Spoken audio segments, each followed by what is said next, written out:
Hi everyone, I hope you're doing okay.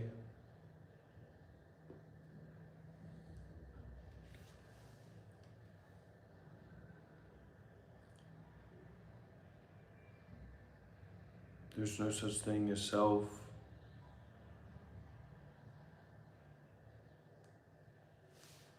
Whatever. Those kinds of thoughts, those non-duality thoughts.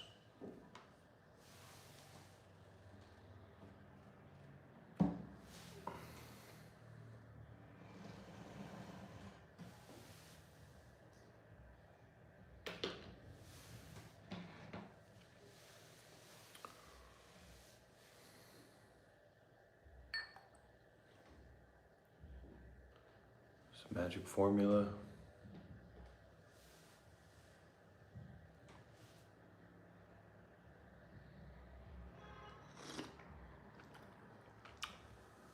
Really, I don't have anything to say.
One of the interesting ideas in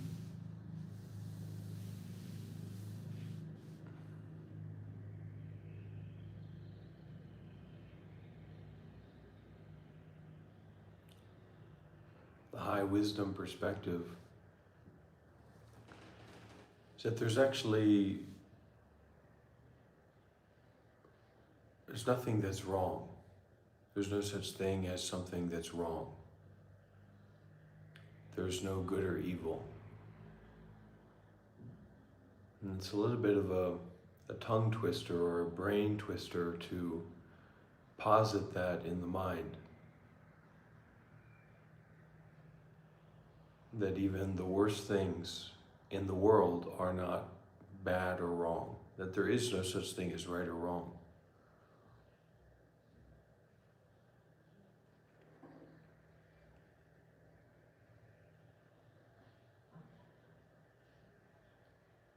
That there may be pleasant experiences or situations,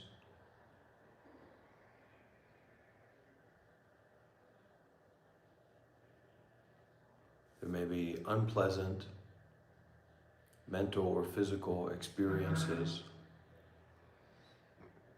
but that ultimately, deep down, there's nothing that's right or wrong.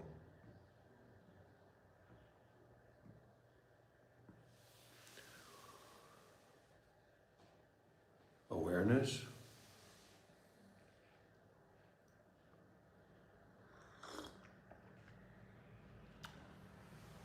or those three marks of reality, impermanence, no self or interbeing, and is suffering.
It's not about me being a wise person.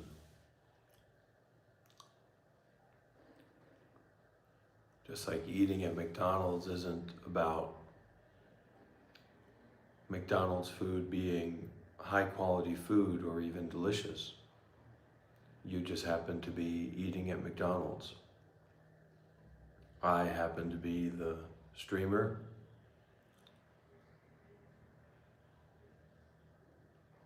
You happen to be the watcher. And the context happens to be the dissolution of you and I, self and other.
You know, I'm oftentimes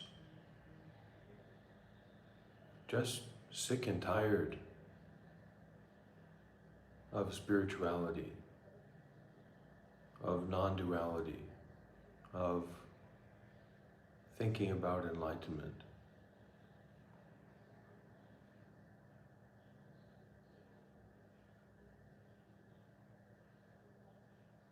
I like to let those thoughts wear themselves out.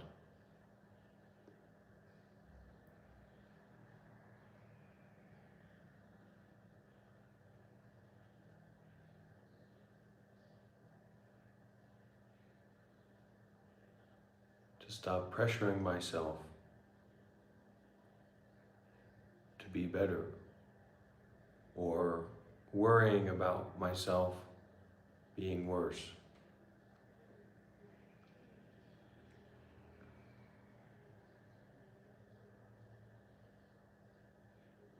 Where is the self?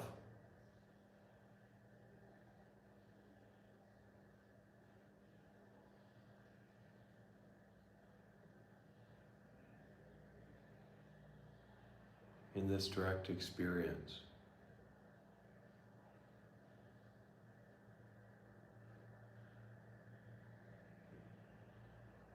is thinking about Charlie Kirk going to help in some way.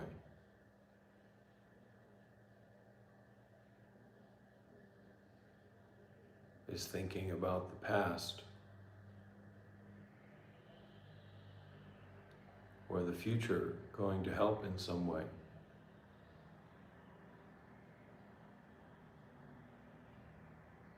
Is not thinking about anything helping in some way.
Totally not having to deal with anything.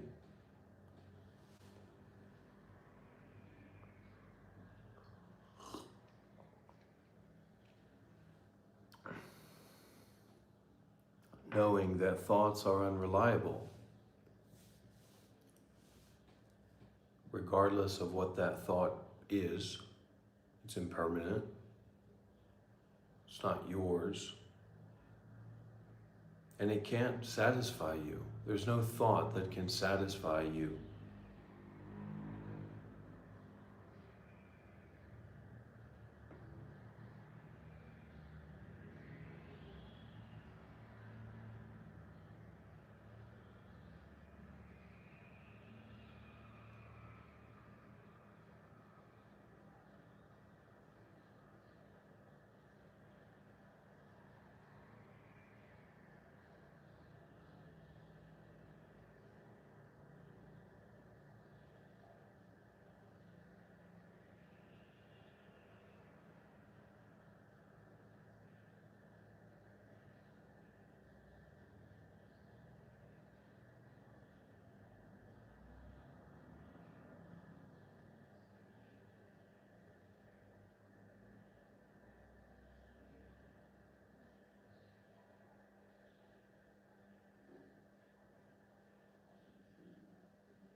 fundamentally helping. Why is wisdom? Trust me, maybe what happens to be our world. You want to improve in order for you to get our nature is fundamentally, primarily, what are the 8 consciousnesses? Here's what happens to us. Child is mental strength. So, is one way to fight your arrogance to look at your Buddhism. First, look, folks, the compassion story. Now you awaken, you see yourself nature, meaning you become enlightened. Now you awaken, you see yourself nature, and meaning you become enlightened. However, the truth is the matter is that you still have this body and still subject to pains and aches and headaches and thirst and hunger and cold. That's the nature of our body. So what to do? Can we put an end to all the pain and suffering? You see that at that point, the pain and suffering and the sicknesses and the heartaches no longer bother you. Before it's unbearable to you. After you become enlightened, you just embrace everything as part of something that you must endure in order to repay your karmic debts. So the pain doesn't disappear. It's just that when your heart aches or you're depressed, it doesn't bother you. You can snap out of it. Whereas when you have no wisdom, you are just a victim. Life is too overwhelming for you. After you become enlightened, life can still be overwhelming, but it doesn't bother you. Actually, then, as when something wonderful happens, you find life fascinating. You find life wonderful. You have no more fear. You have no more trepidation. You have no more hang-ups. You can embrace everything. You can embrace your husband with all his imperfections and his sweetness, everything.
Just slowly going more deeply into meditation.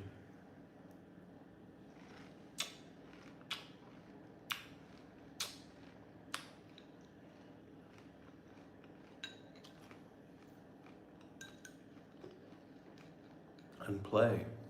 Be safe and play.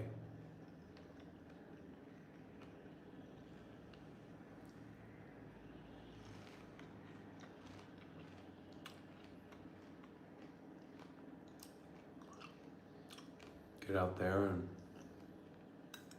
make mistakes and be vulnerable and be brave, be generous. Don't just think about yourself, but don't just think about anybody in particular either. Go beyond, go before thinking about particulars.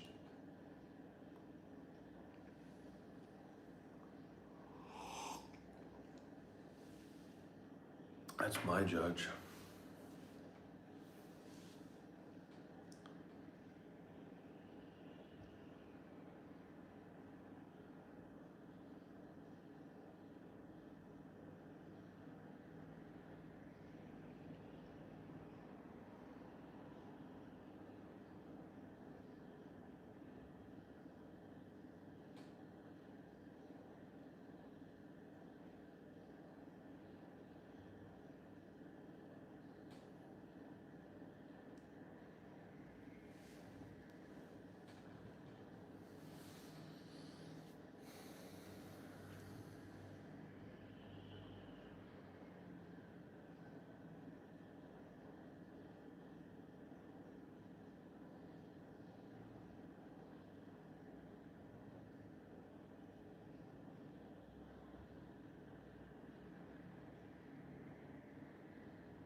Zen is just sitting on a cushion facing a wall and wearing black. Doo-doo-doo-doo-doo.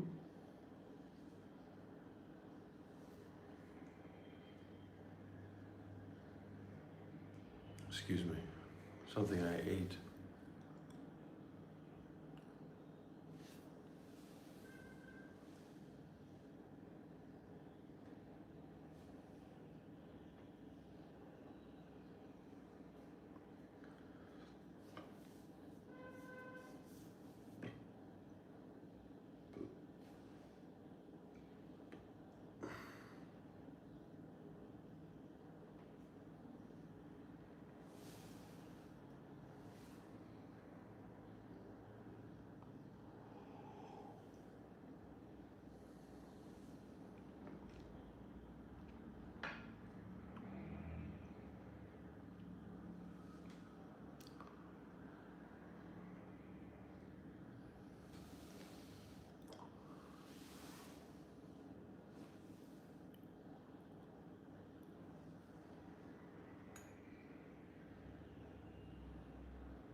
Sure, sure.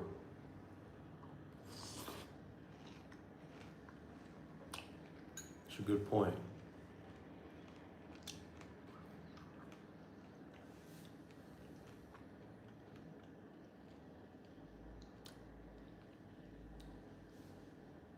Very good point.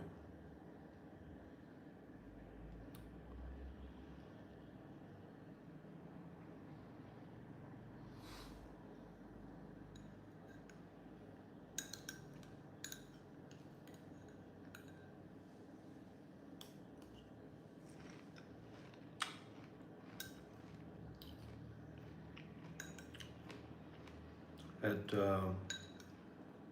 Deer Park in California, the Plum Village Monastery of Thich Nhat Hanh, the brothers there have, it's kind of a culture of your room is kind of like an open door. And so the other monks or even people who want to come by can come and sit down and have tea or share a few words, share a few moments together.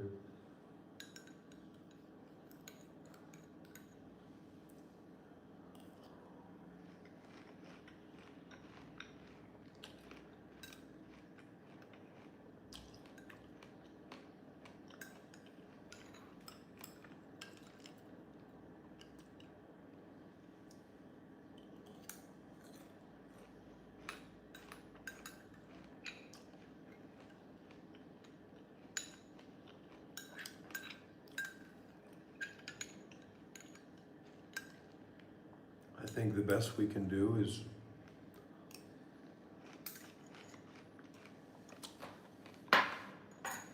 try to live a good and deep life with what we have right now, you know.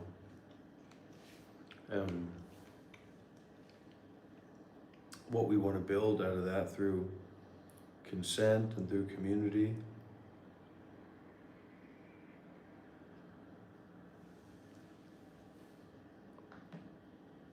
You know, it's up to each one of us as individuals.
Imagine attaching any value whatsoever to sitting in this direction or that direction, as if it could possibly have any special importance or significance of anything at all. You might as well just start talking about what soccer team you like. You wouldn't know Zen if Zen bashed you in the head.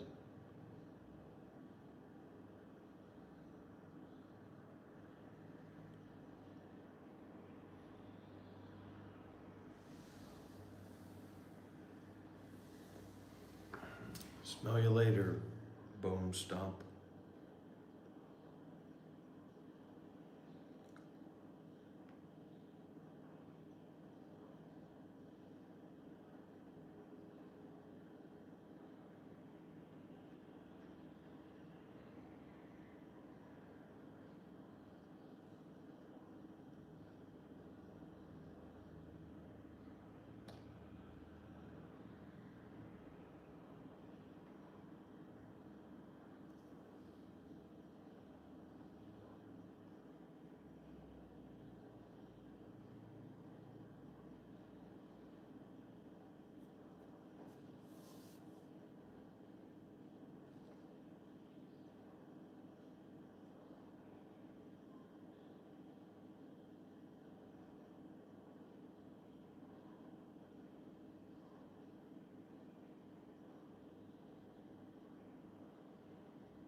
How does anyone have anything to say for themselves?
It's not.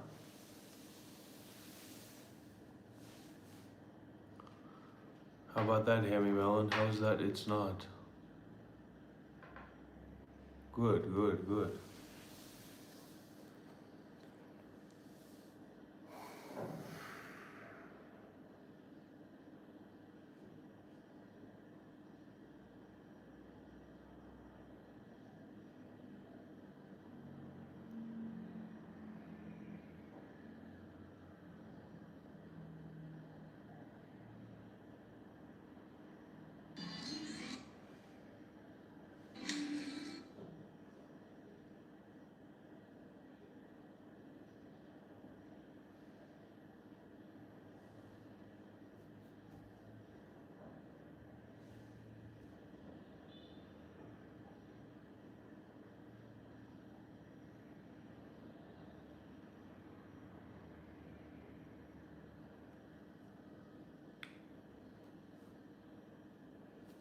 No feedback, Hammy Melon?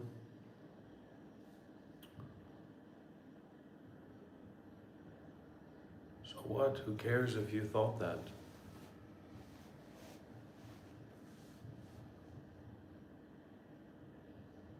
Why would anybody care about a random thought that you had?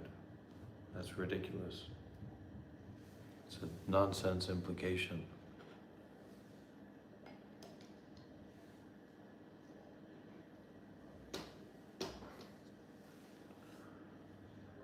It's not.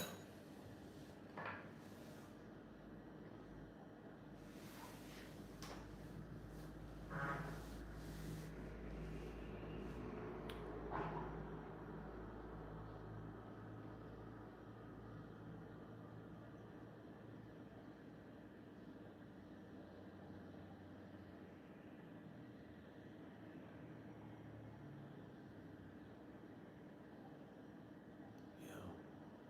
So that's impermanence for you.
This is a home and a refuge for sanity.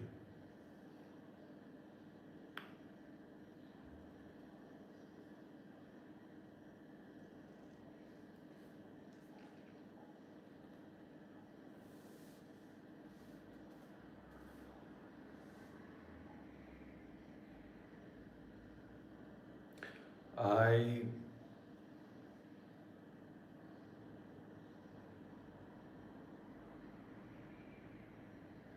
have a great sword that is large and sharp.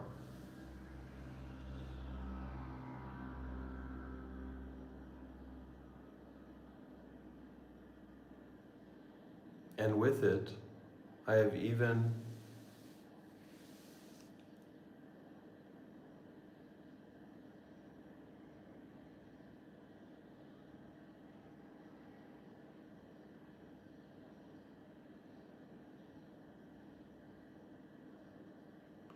so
Now you will.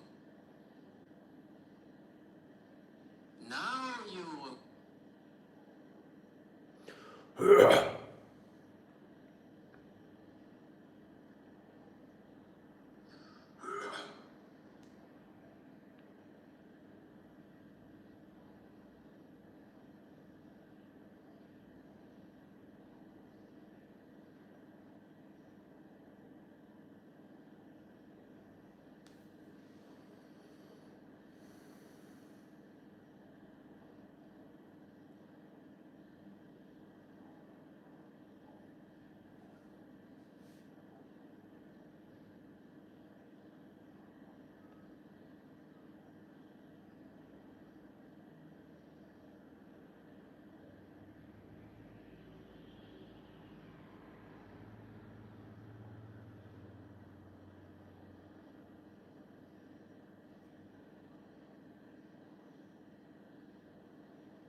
they thought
Your thoughts are lies. Your thoughts are illusions. Your thoughts are dreams, period. You're a dumb, crazy idiot if you believe your thoughts, period. Means you don't have wisdom.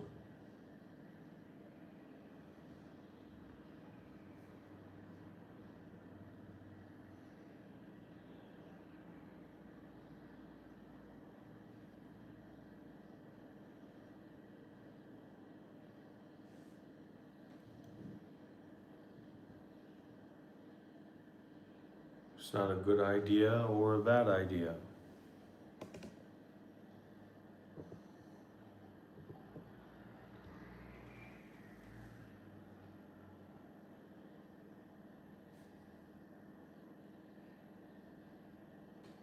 I did once turn a middle-aged Sri Lankan woman into a Sri Lankan boy.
This is all for free.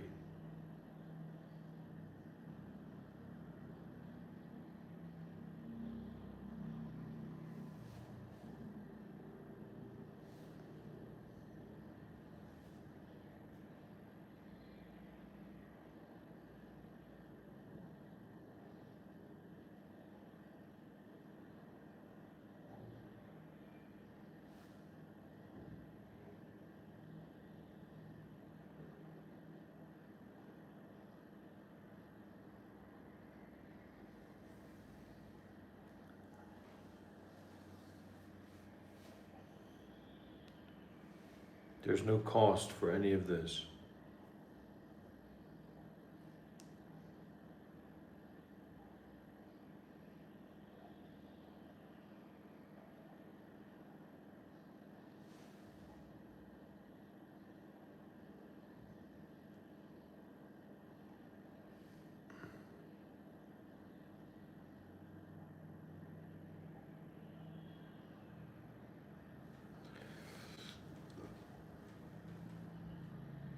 Step back and see.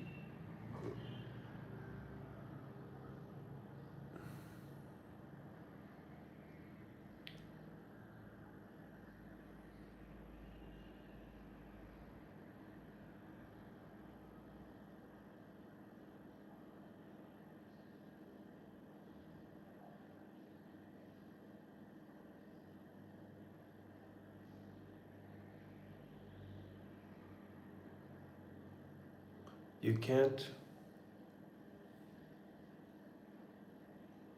be afraid of anything.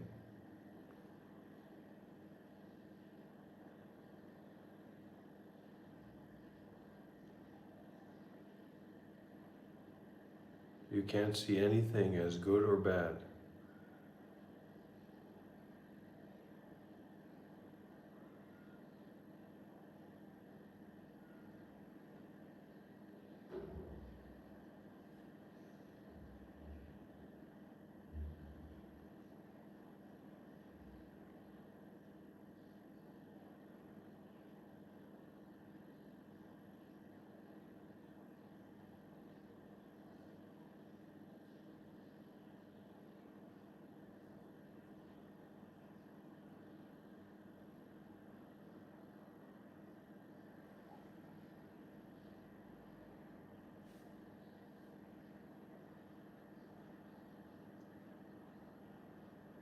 That doesn't mean I won't kick your ass.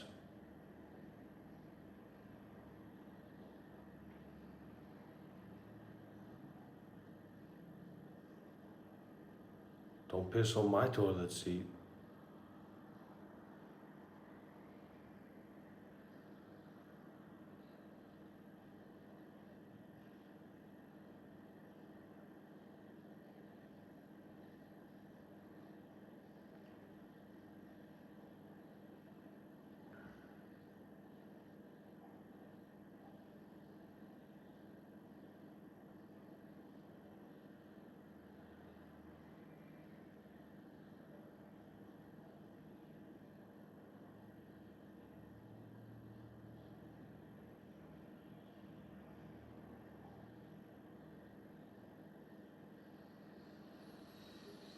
Love is best placed on the back of a $100 bill.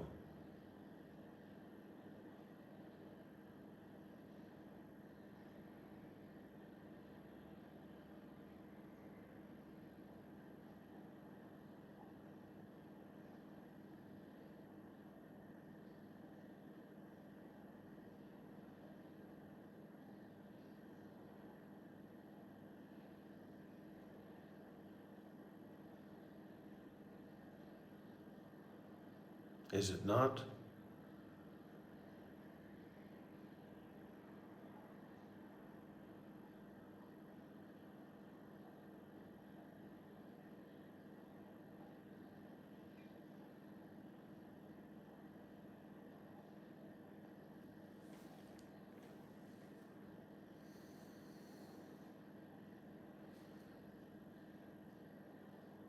I am specifically a well-known advisor. Just because your faculties and capacities to see clearly according to any kind of dharma or spiritual perspective are limited to zero doesn't give you a position of authority about anything at all. Your ignorance and your stupidity are not a one-way ticket to Mr. Insightful Land. Get that straight.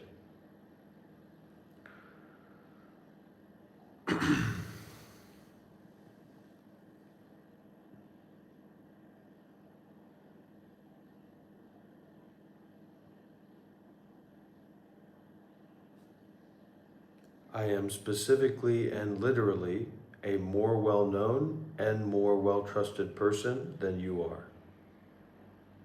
And saying that someone is acting like a 12-year-old is childism, and I won't have it, you ignorant fuck.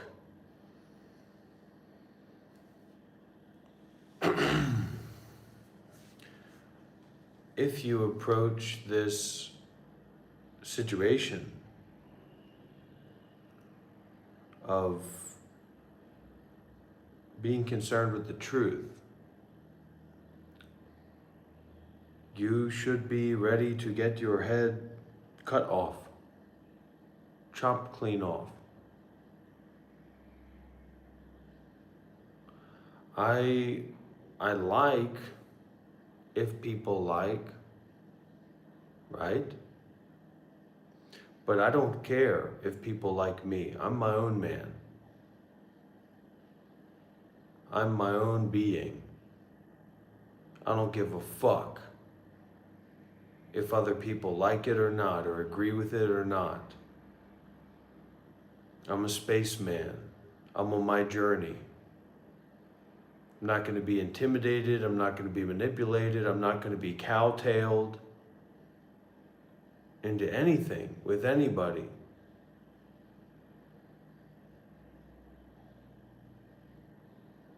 I've got work to do.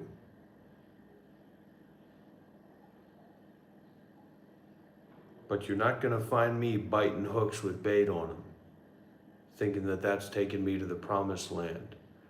I bite that hook and I chew it up and I spit it out. And I eat that bait. And I defecate it out into the water to feed the hungry masses, the lowest of the low, such as everyone who's here. You don't like being low, that's why you're low.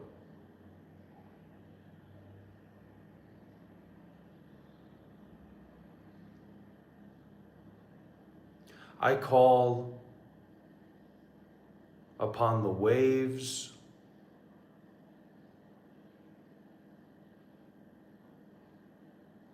I call upon the movement of the moon. I call upon the radiance of the sun itself to smite, to rebuke, to forgive all blasphemers and heretics who speak out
step back and see.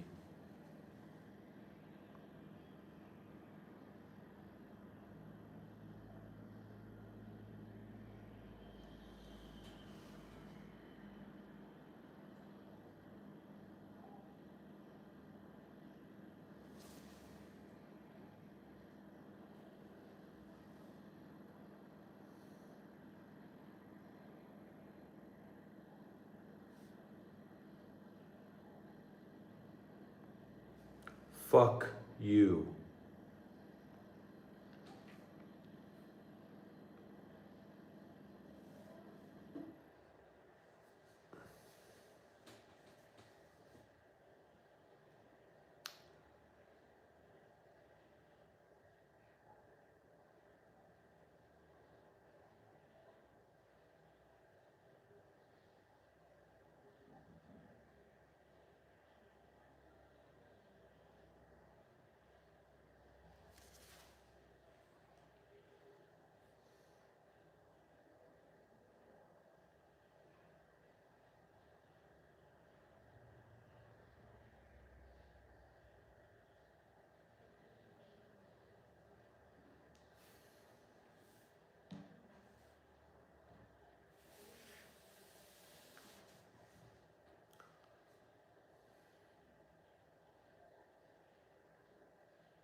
you may very well be. You may very well be well-meaning. But are you concerned with the truth? If you're not concerned with the truth, then I will burn you like a witch in Salem.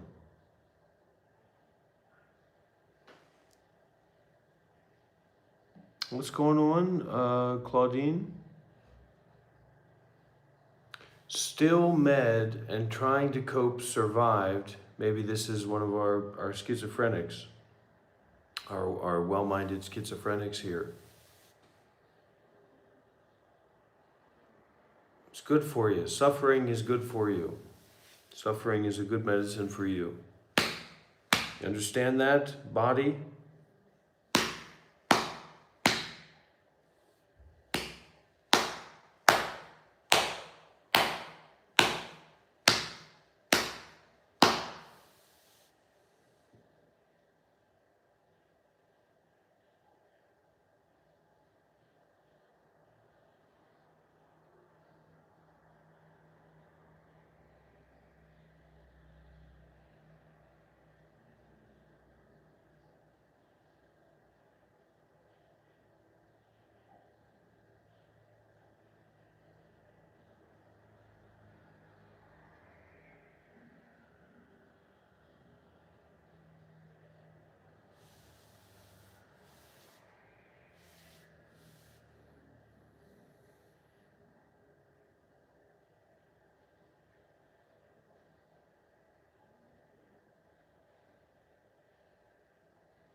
I'm hearing voices.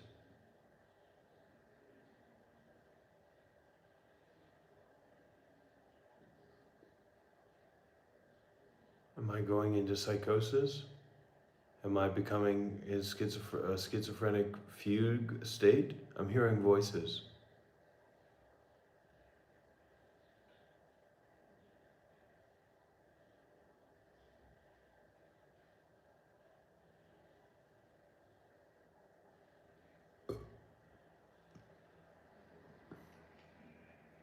I am a real Zen teacher.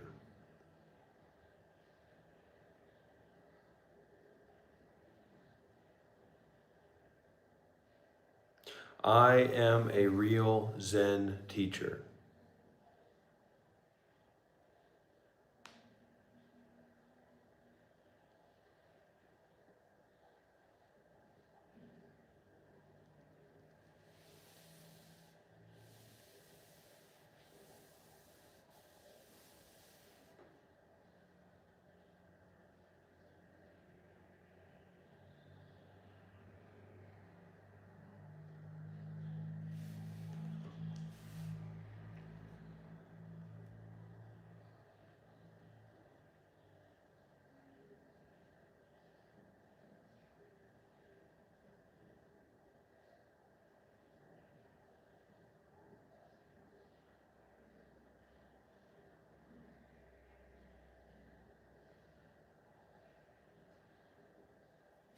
You are not at the level to understand what's going on.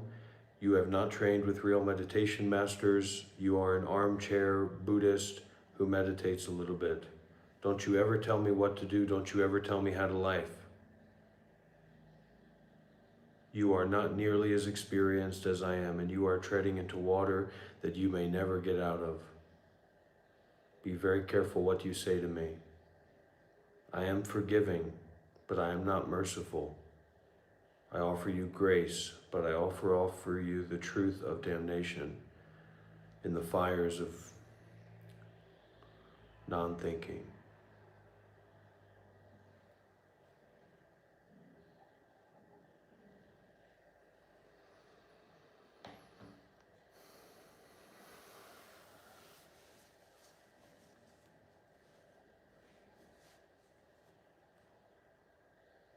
This is my work. I'm a Zen teacher, I'm teaching Zen. I'm a Buddhist teacher, I'm teaching Buddhism. I'm a meditation master, I'm teaching meditation. I'm a Dharma master, I am teaching high Dharmas. I am a certified, bona fide, doctorified, edified, reified, truthified Buddhist experiencer.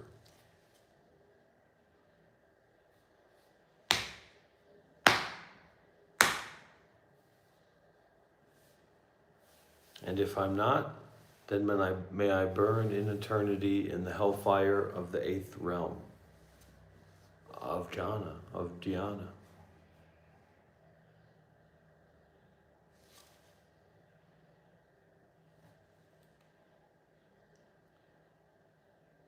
I know way more about Zen than your armchair Zen teacher does that you practice with.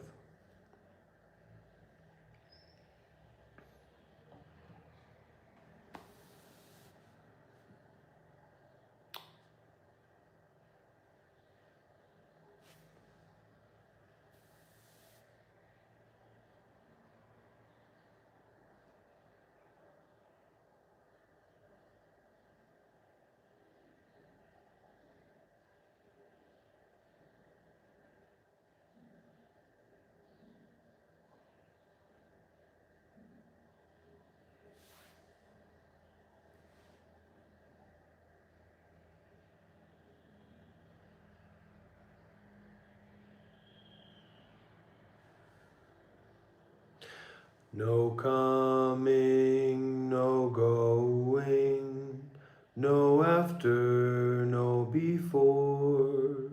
Go fuck yourself and mind your own business, or else I'll appear in your dreams, or else I'll appear in your dreams.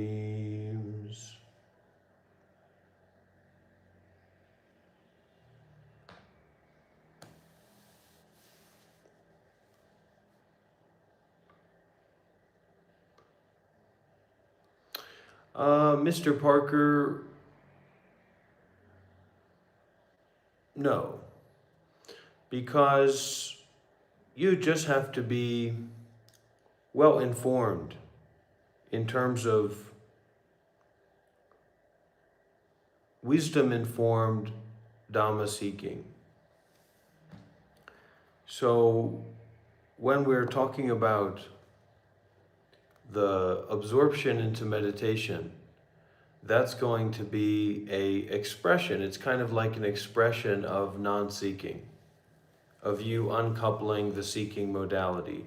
Now, if you are not going in a wisdom-informed way, such as, you're reading The Mind Illuminated, or you're just trying to read some books or listening to some random people and you're trying to get these special meditation experiences, then that's not going to be very beneficial for you.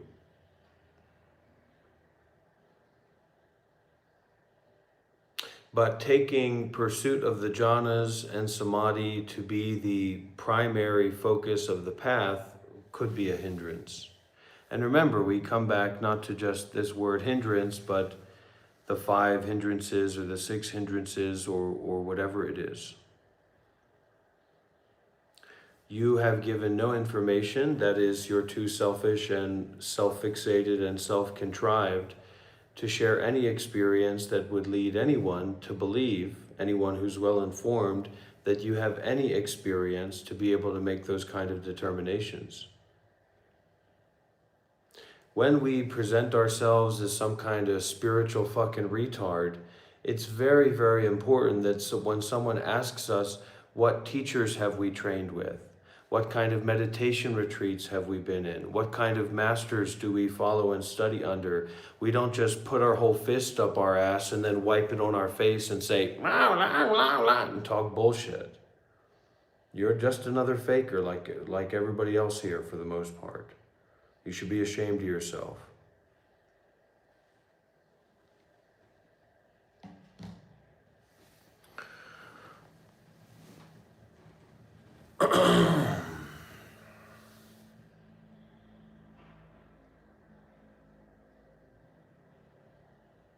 $15 system that's been advertised on my YouTube shorts. Well,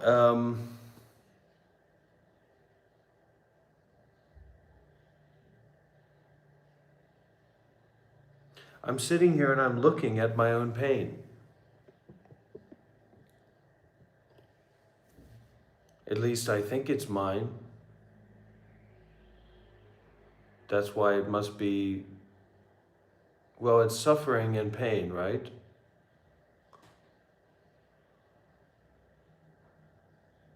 So suffering is the second arrow. Suffering is making the pain mine, I.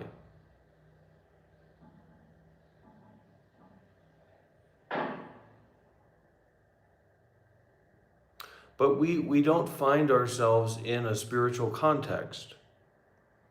We're not serious practitioners. We've maybe never been around spiritual teachers. We've never lived in spiritual community. We don't have any relationship with real spiritual teachers, nor have we ever. And somehow we expect our spiritual taints to be tickled. And you get that perineum activation. But really, that's going to happen when you concern yourself with the Dhamma, not your little ideas that you have about things, or your little opinions, or your little positions that you have about things. Those are entirely irrelevant to the Dharma. We are little warlords. We're all little warlords, little kings and queens going around and colonizing and oppressing and enslaving. So that's why the Buddha lived in the forest, because that's how humans tend to be. The pain's increasing, the pain's increasing. I've got to show everybody I can detach from the pain.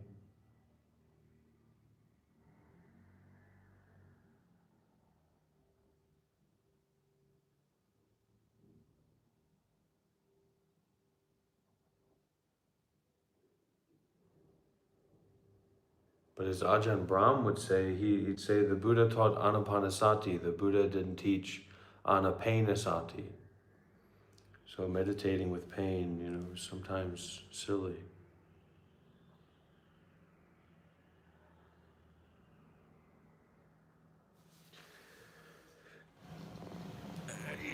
I'm a failure, I'm a failure, I'm a failure, I'm a failure, I'm a failure.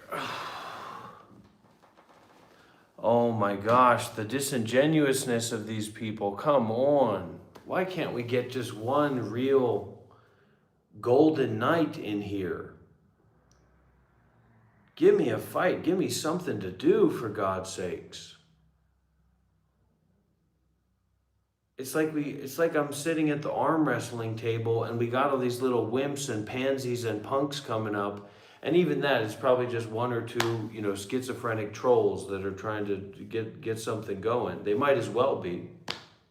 But just wimp after wimp after wimp comes up to the table. I can't even feel the pressure. And then, we get the fucking basement dweller, toxic freak that comes in and tries to, oh, you're crazy, you're very bad, something like that. And it's like, you're pulling out a knife when we're talking about arm wrestling.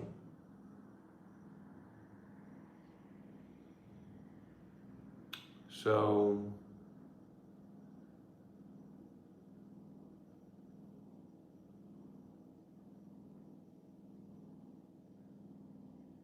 great, good, AIC. Stop thinking, don't think.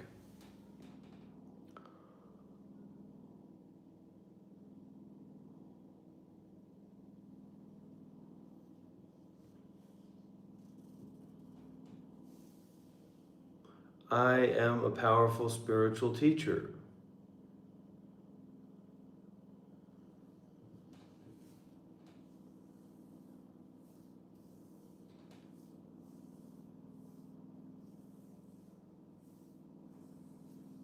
I'm a powerful spiritual teacher.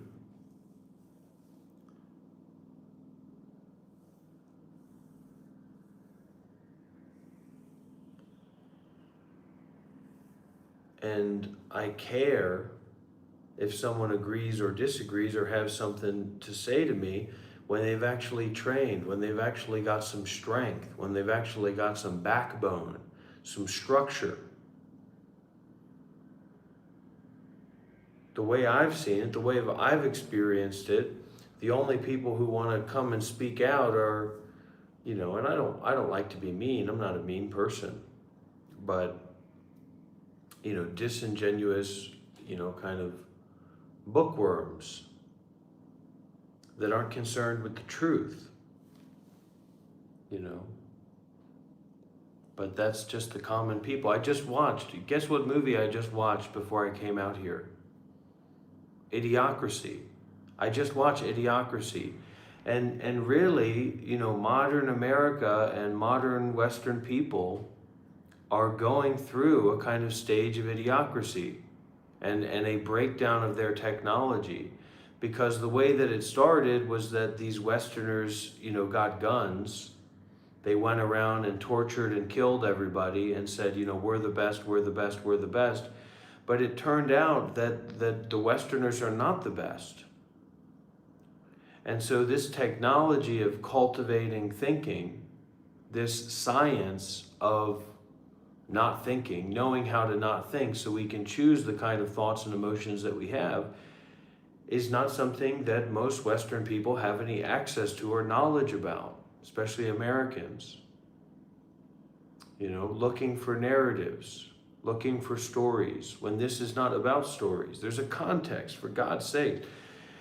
It is as if everyone thinks the context of what's going on is the smell of shit that they're, and the sight of shit and the hearing of shit because their head's up their own ass.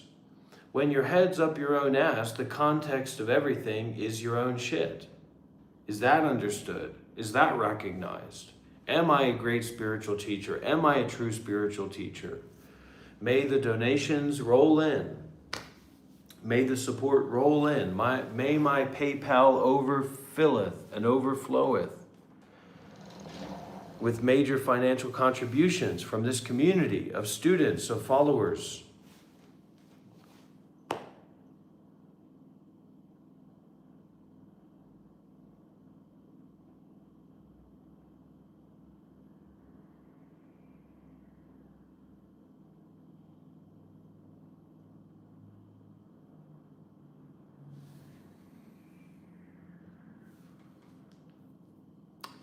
Yeah, that's right.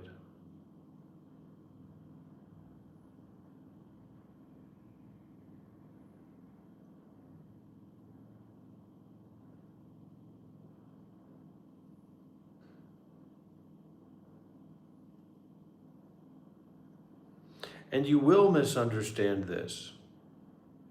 You will have misunderstandings about this. I'm here to help you misunderstand. Okay?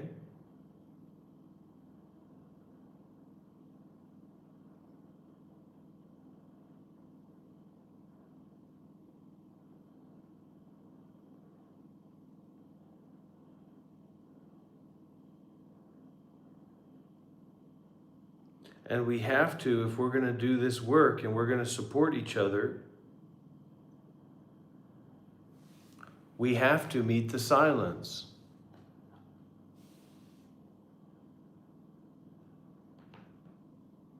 But here we take refuge in the Dharma. See, that's a strange thing about what's going on here. We take refuge in the Dharma. We don't take refuge in random internet users that have different egoic opinions about this and that. Totally doesn't matter. Totally is irrelevant. 100%. Because this is concerned with the Dharma. And so really what you're going to have to do is find me and harm my body, because you're not going to be able to harm my mind or affect my mind in the way that you'd like to, because I don't take refuge in interpersonal bullshit from random fucking, you know, I'm trying to calm down about it. I take refuge in the Dharma concerned with the mind.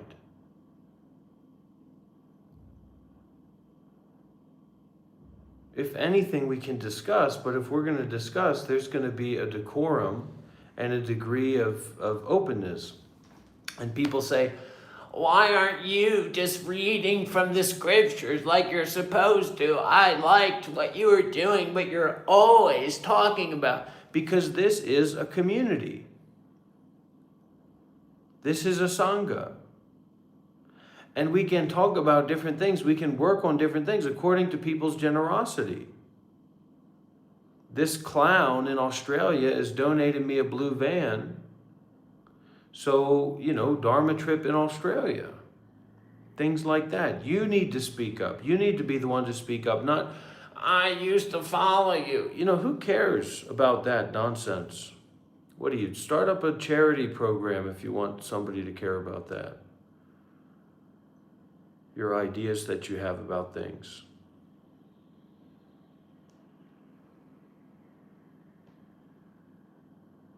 There is no I in Dharma. There is no real you. And yeah, let's have a conversation about it.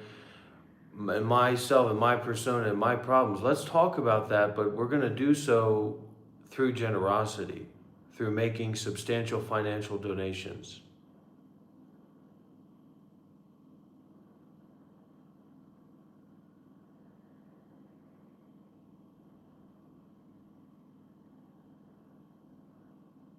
You're fed up, I'm fed up. I'm fed up with this. I'm fed up with this body and mind. I'm fed up with this situation.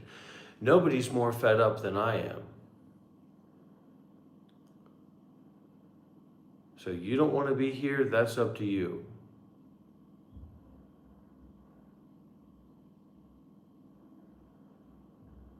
I've got lots of experiments with DMT. It's your problem if you don't want to be here. It's my problem if I don't want to be here. But this silence has a truth to it, a truthfulness to it. There's a truthfulness to this silence. And so we are then the listeners to the truthfulness of this silence.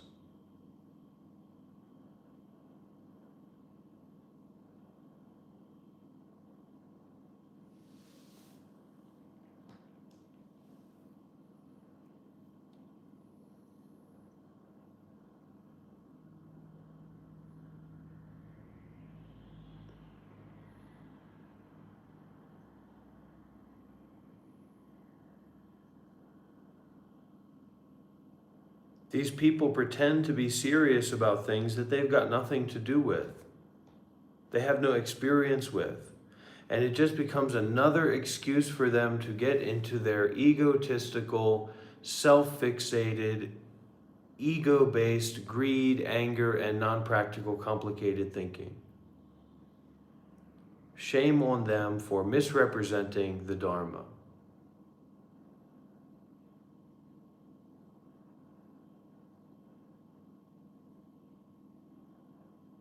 That then is your donation, isn't it, Mr. Parker?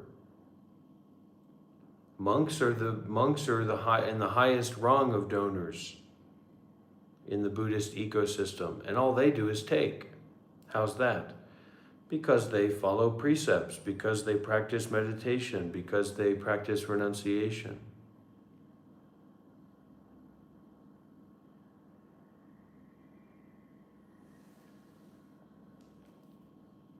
So don't get confused.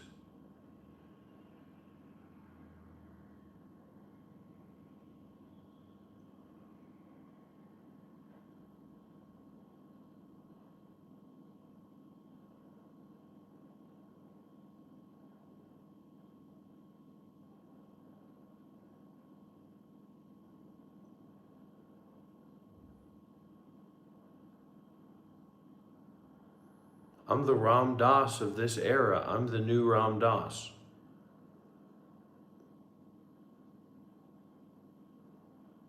Okay? I'm the new Ram Dass.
May I become famous.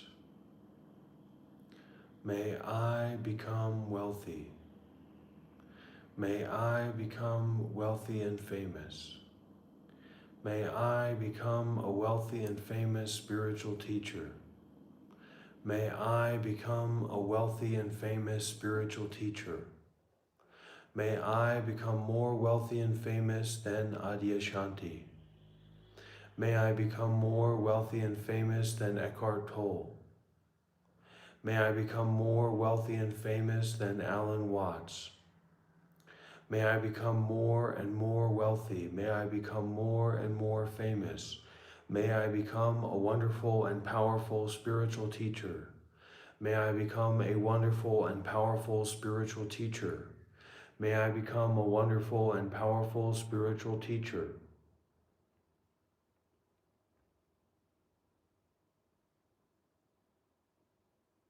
And those people who they don't like me now because my persona changed. You just gotta let that shit go, man. That's the important thing. Let that shit go. And I don't owe you nothing. I don't owe nobody nothing. We had that. So it's kind of a trans activist that came in not too long ago, and they said, "How dare you delete that Discord server?" And I said, "Bitch, that was my Discord server, and I deleted it, and that's the way that the world works."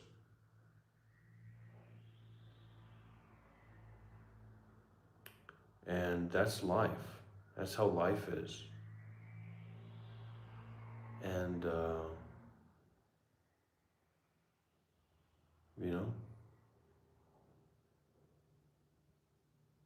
just let it go. I mean, what am I supposed to do? Am I supposed to be a slave to the desires of others? Is that what I'm supposed to do? Is that what this body and mind are supposed to do? Be a slave to the desires and thoughts of others? You mind your business, I'll mind my business. If you want to cooperate, if you want to communicate, that's going to have to be done deeply. I don't do shallow communication. I don't receive shallow donations. I receive major donations from major donors. Okay? This isn't PC. This isn't politically correct for all the leftists out there. This is the real deal. And I'm bringing this stuff in hot.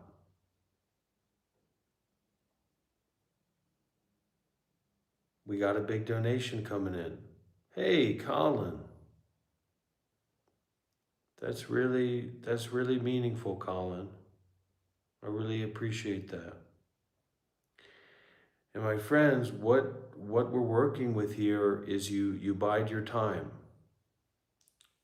You keep giving, you stay patient, you stay passionate, you stay connected, you stay concerned with this stuff. We have Ashton. Ashton's just some guy living nowhere. And, he hadn't called me for a year. And he's been practicing, and he's been, making merits and making blessings for that year. And it was a great call. It was a great connection point. So it doesn't have anything to do with donating money. It has to do with you and your practice and us being able to support each other in the practice of selflessness. That's what it's about.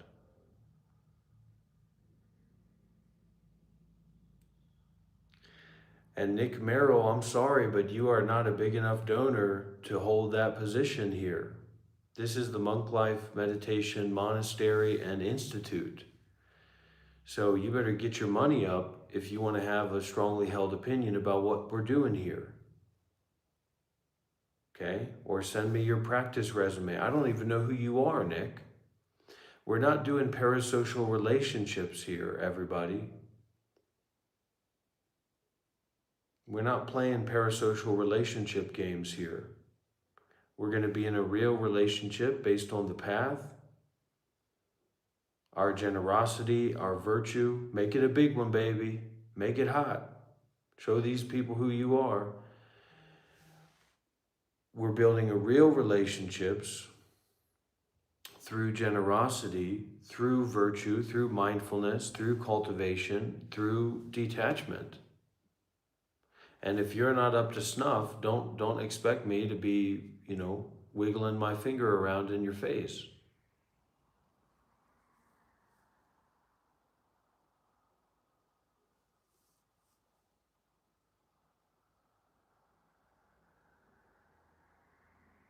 Cool.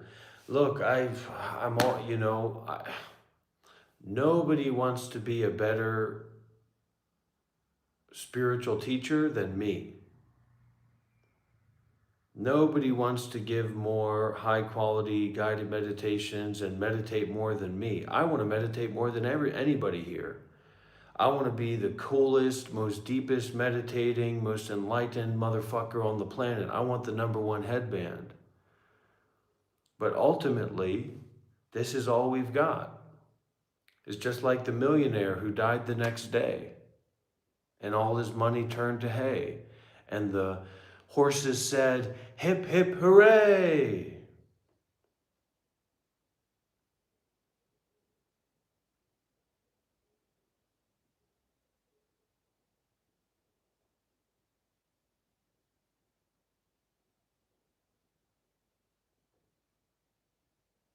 Is that understood?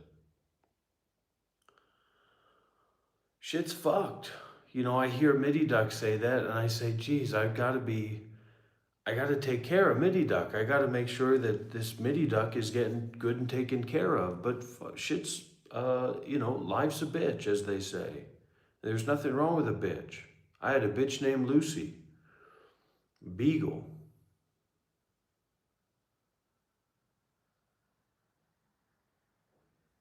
I've eaten dog before. I've eaten dog in Vietnam. It was offered to me. I saw a cat in the windowsill, skinned and charred and ready to take a slice, have a bite of it, cook it. First I saw that, I was just neutral. And then I said, you know what, fuck that. I want a bite. I want to eat cat.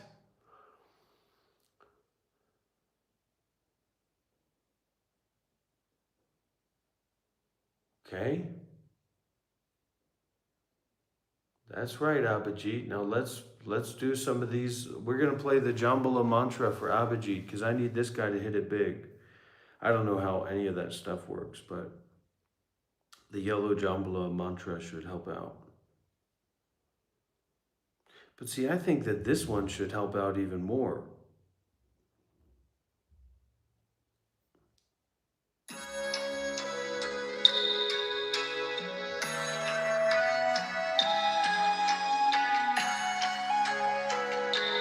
Abhijit, I lay my hand on you.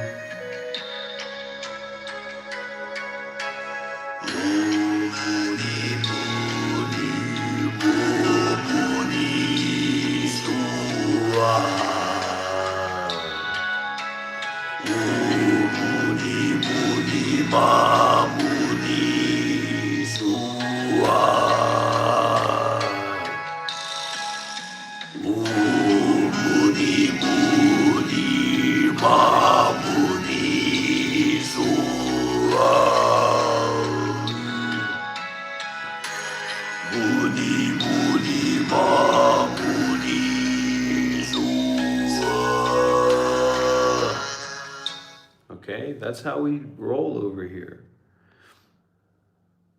No, but this is the yellow Jambala mantra. May my donors become wealthy. May my supporters become wealthy. May my donors become wealthy. May my supporters become wealthy. May my donors become wealthy. May my supporters become wealthy. May my supporters and students and donors become wealthy. May my donors, students, and supporters become wealthy. May my donors, students, and supporters become wealthy. May, we probably do. We probably get some people, they're non-duality people or spirituality people, and maybe they come across this, and then they get, they get kicked out. So what am I gonna do?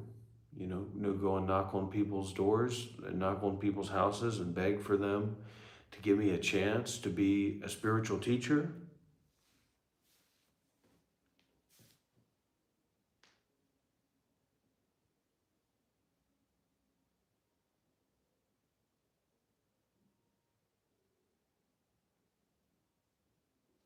You know what, Smokey Joe? When you said that, I thought you were saying like you need to go through something like that. And I was like, oh my gosh, And then I realized you were saying to be the modern Ram Dass, you would have to go through something like that. So, sorry I had that wrong idea.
There is no peace here.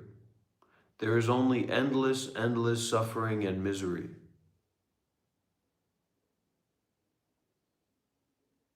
Is that what you want?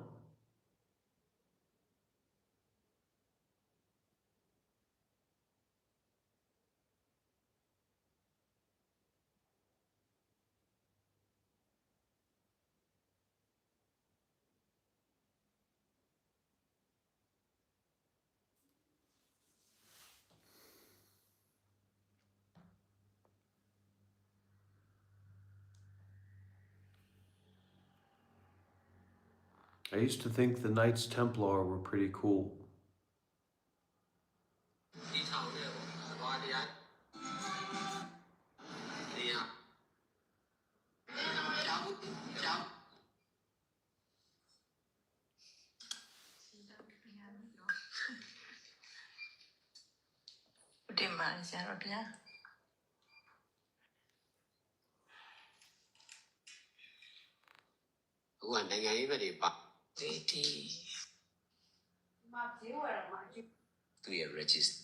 register NAS license California ပြည်နယ်နဲ့ register လို့ဘွားရပါနော်ခရီးသွားတဲ့ဟိုအရင် I just don't.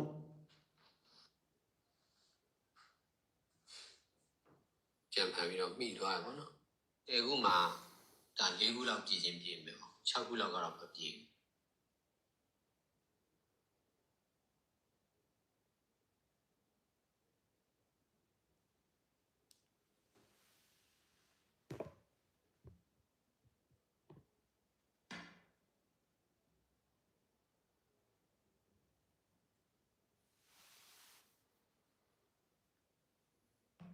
Has this live stream been a success or a failure in terms of my public image?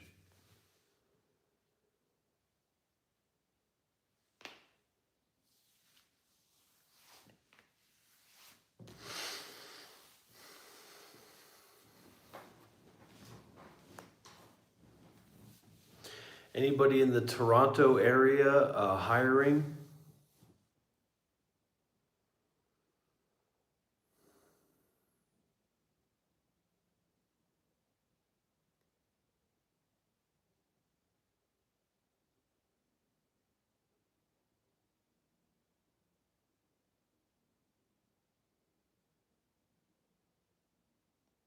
If you are a participant and a practitioner here, and you have not yet and have never made a donation, first of all, shame on you.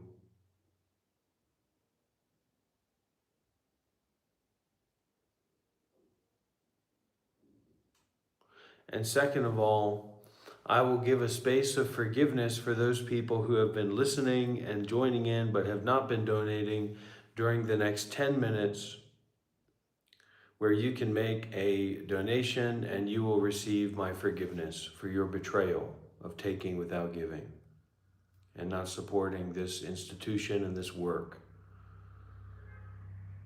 Good. And that is, in some ways, that is a message to the poor people and the disabled people and the middle-aged women and the and the random people that are in here and kind of hanging out. But I don't have anything. I don't have any. That energy is not allowed. You have to cut it.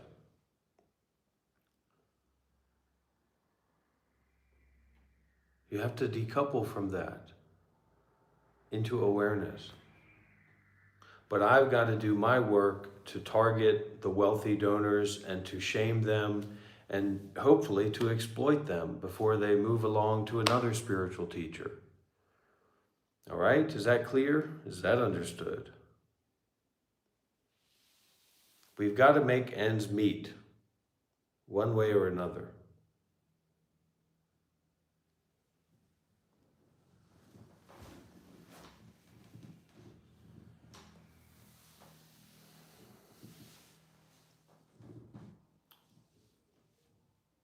Now I will sit here in awareness patiently and wait for the donations of the community.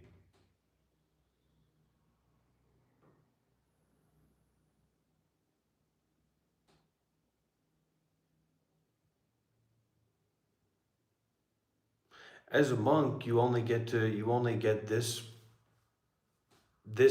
like period for very small amounts of time. Like at the end of a long Dharma talk or at the end of a meditation retreat. And since I'm not a monk anymore, I'm just replacing the long Dharma talk and the intensive meditation retreat with just, fuck you, pay me. In, concerned with the generosity. Get to the good stuff. Let's get to the good stuff. What do we want to sit around meditating and having a Dharma talk and all that for? Let's get to the good stuff. Let's open up the space for the good stuff of making major financial contributions and donations.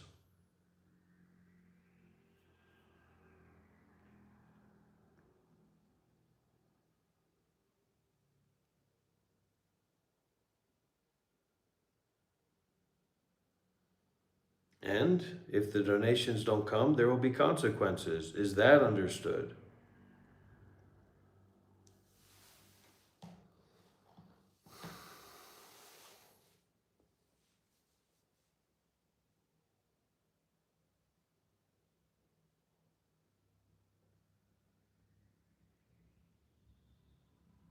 Who the fuck are you? Get the fuck out of here. I've already said it. If you got a question, it better be on the back of a $50 bill, minimum, or I don't want to hear it.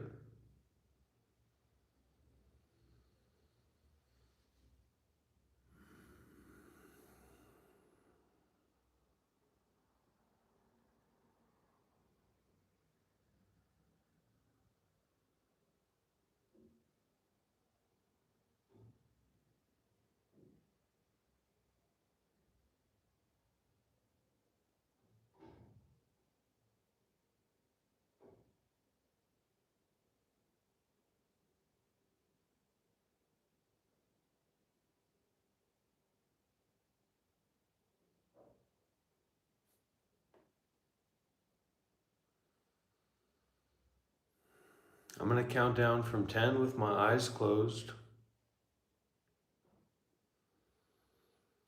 10, 9,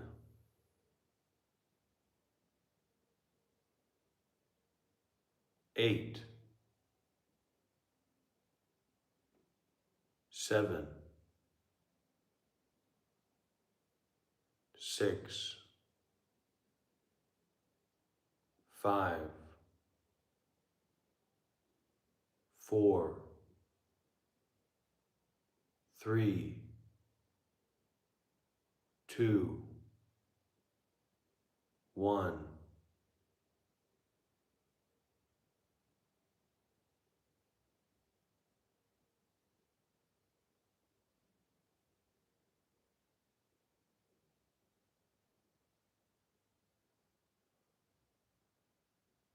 You know what to say.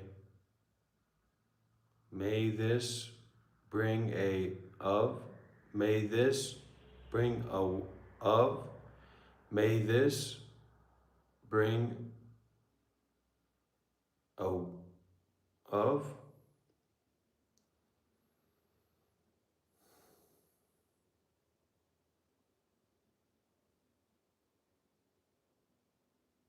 Come on. I know this community's got more money in their pockets than that.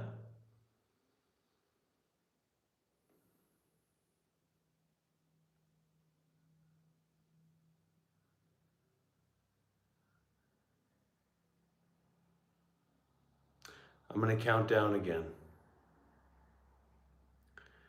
10,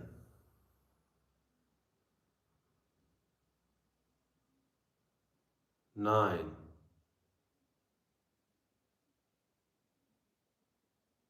8, 7, 6, 5, 4, 3, 2, 1.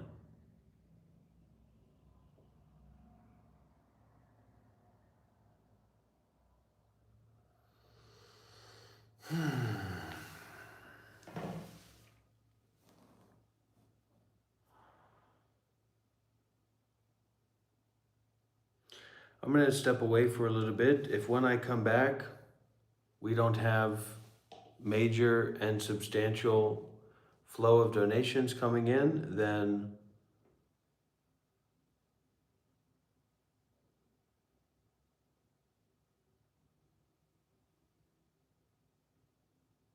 I will track down where that thought originated from, and I'll destroy the origination point. How about that?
I am about to do something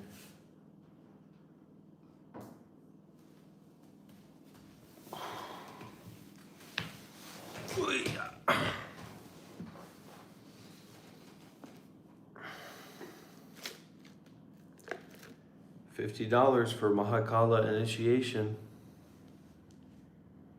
I'm keeping my eye on the PayPal.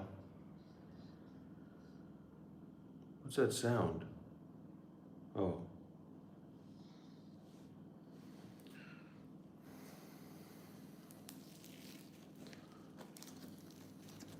Okay, thank you, Meko.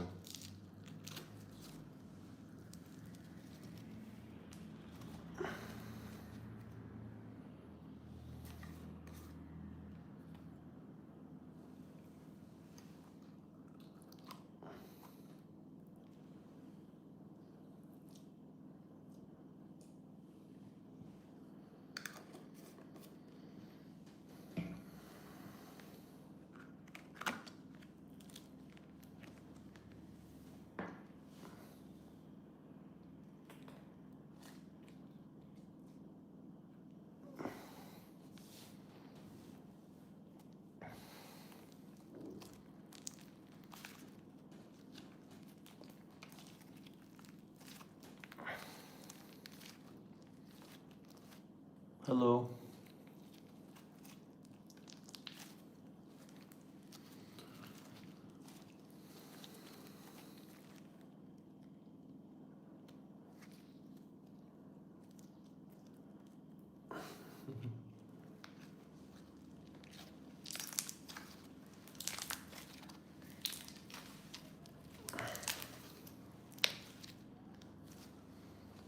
Okay, let's try to invoke Mahakala.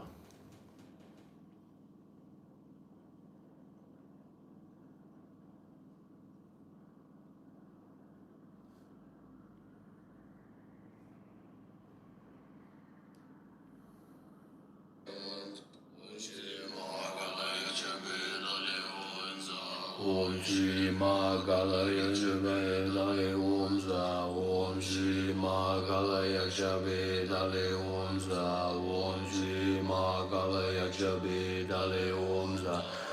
Shri Mahakalaya Jabe Dale Om Za. Om Shri Mahakalaya Jabe Dale Om Za. Om Shri Mahakalaya Jabe Dale Om Za. Om Shri Mahakalaya Jabe Dale Om Za. Om Shri Mahakalaya Jabe Dale Om Za. Shri Mahakalaya Jabe Dale Om Za. Om Shri Mahakalaya Jabe Dale Om Za. Om Shri Mahakalaya Jabe Dale Om Za. Om Shri Mahakalaya Jabe Dale Om Za. Om Shri Mahakalaya Jabe Dale Om Za. Shri Mahakalaya Jabe Dale Om Za. Om Shri Mahakalaya Jabe Dale Om Za. Om Shri Mahakalaya Jabe Dale Om Za. Om Shri Mahakalaya Jabe Dale Om Za. Om Shri Mahakalaya Jabe Dale Om Za. Shri Mahakalaya Jabe Dale Om Za. Om Shri Mahakalaya Jabe Dale Om Za. Om Shri Mahakalaya Jabe Dale Om Za. Om Shri Mahakalaya Jabe Dale Om Za. Om Shri Mahakalaya Jabe Dale Om Za. Oh.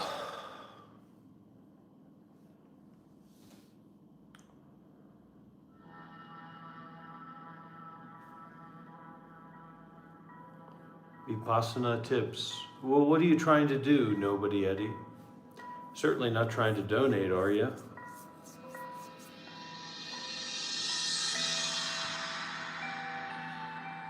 First, make a large donation, and then you will receive Vipassana instructions.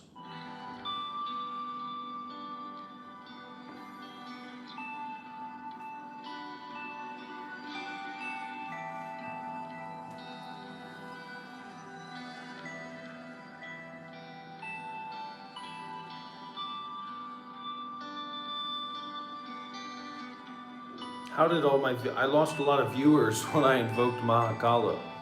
That's how you know it's real. Where are all my viewers going? What the hell's going on?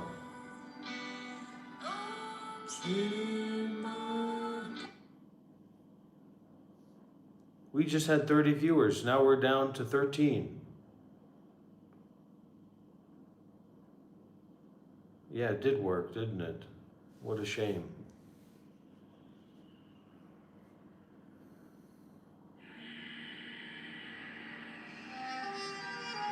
It's invoking wrathful compassion, which is a fucking nightmare. You don't want to experience wrathful compassion.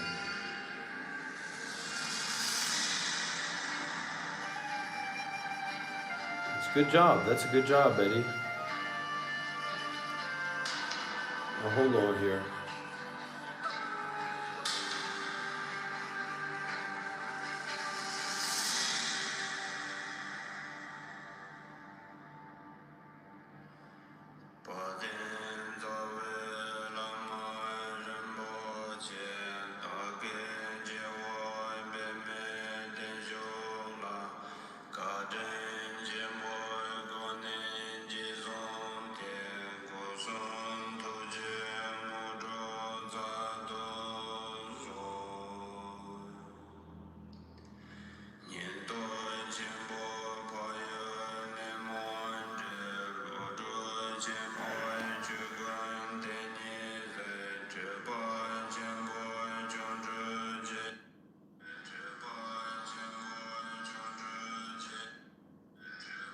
We? Who's we? That's my $2. We? Who's we? That's my $2. That's my $2. That's my $2. That's my $2. That's my $2. That's my $2. I do want to invoke some powerful entities and deities.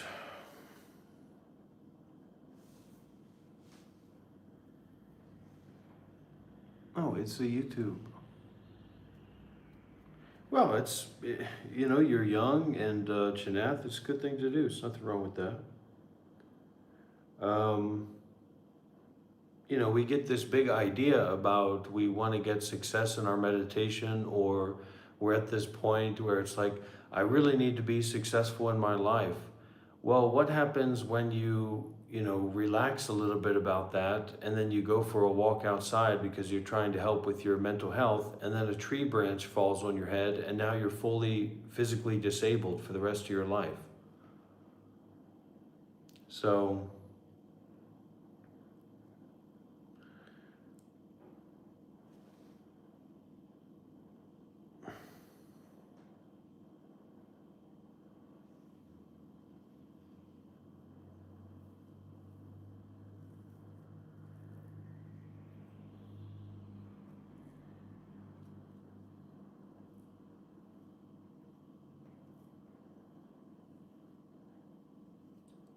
it's not easy to find high-level Buddhist chanting from deeply initiated practitioners, deeply initiated Tibetans. How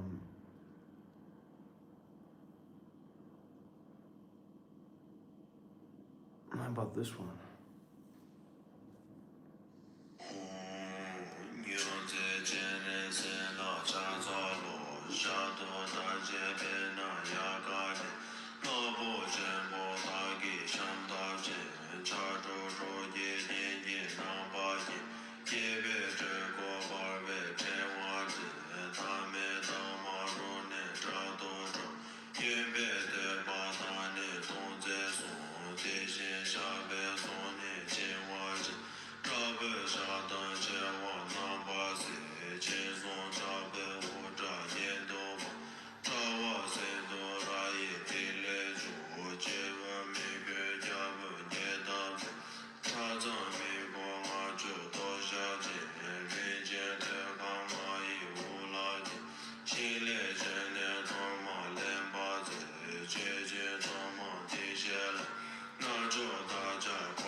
Jamgon Kongtrul Rinpoche.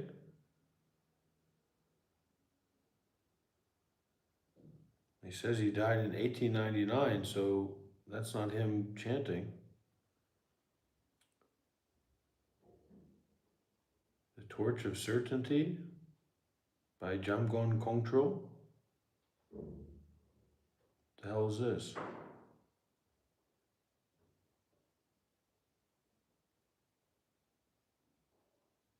What's he got to say?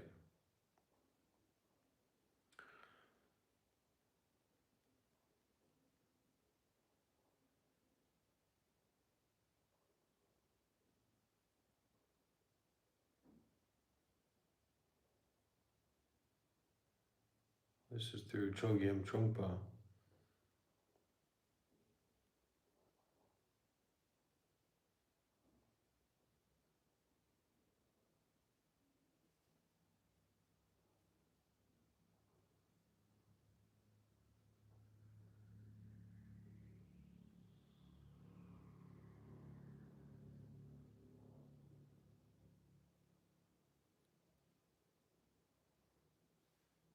Here we go.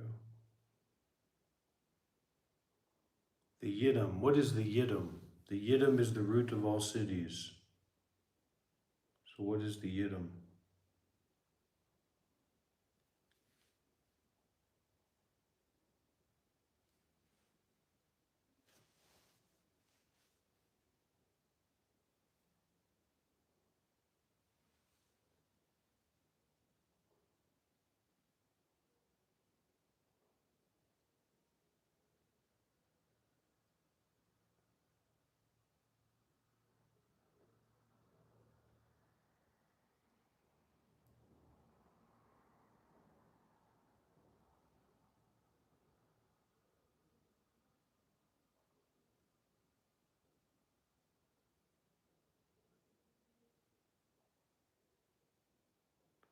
This visualization practice is just, I mean, it's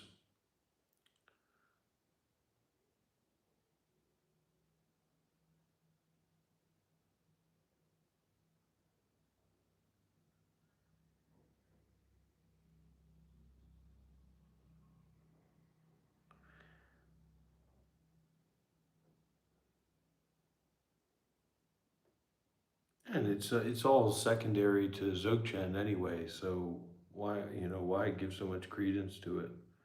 It's just that there's no good Dzogchen teachers out there.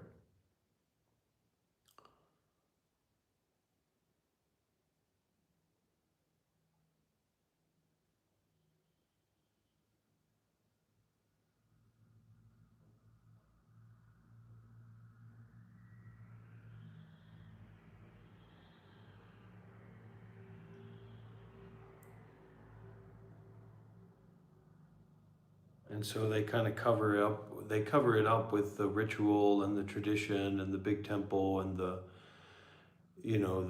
main teacher who's sacrificing authenticity and depth for bringing a lot of people into the Dharma. But really, there's just like real high level Dzogchen or Zen or Chan teachers, etc. They're so few and far between.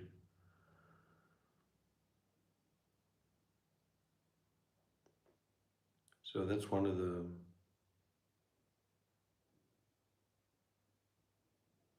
difficulties in the modern time for people who want to touch the Dharma.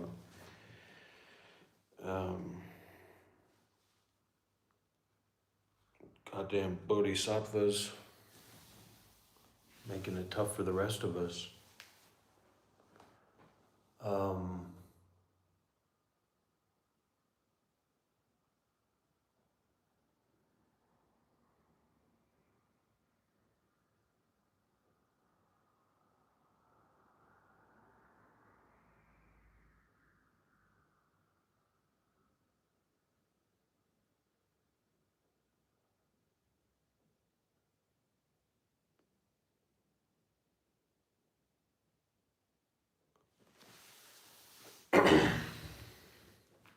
Look, I need to get some donations today, okay?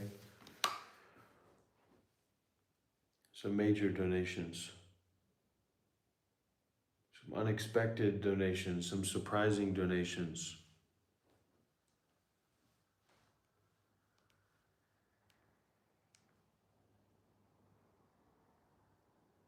No delusion, no enlightenment. Only when you have arrived at such a state are you comfortable and saving energy to the maximum degree. But this is simply being someone without delusion or enlightenment. What is there deluding you 24 hours a day? Well, 24 hours a day is a delusion. You must apply this to yourself and determine on your own. So you can't answer that, and you can't use my answer. So you have to apply that to yourself. What is there, Chanath, deluding you 24 hours a day? What's the problem for you in your life? And what we realize in the path of Dzogchen is that we don't have a life. That this is as much death as it is life. This is as much being completely in the dark as it is being totally immersed in light. That's the real light. That's the real visualization.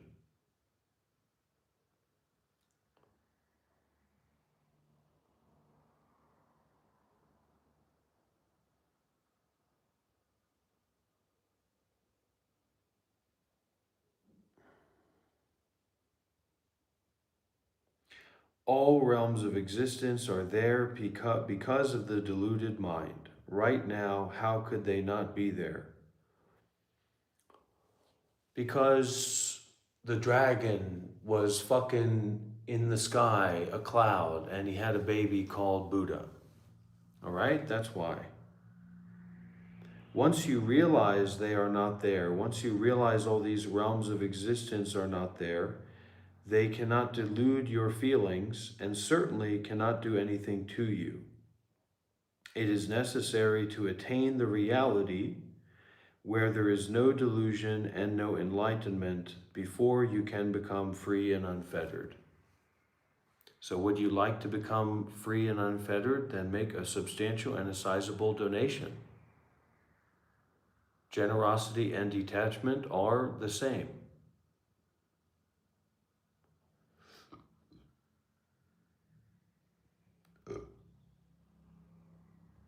If you can show me your power of detachment, then I will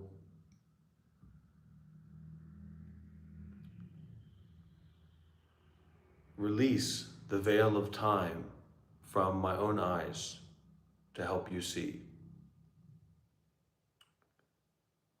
Okay?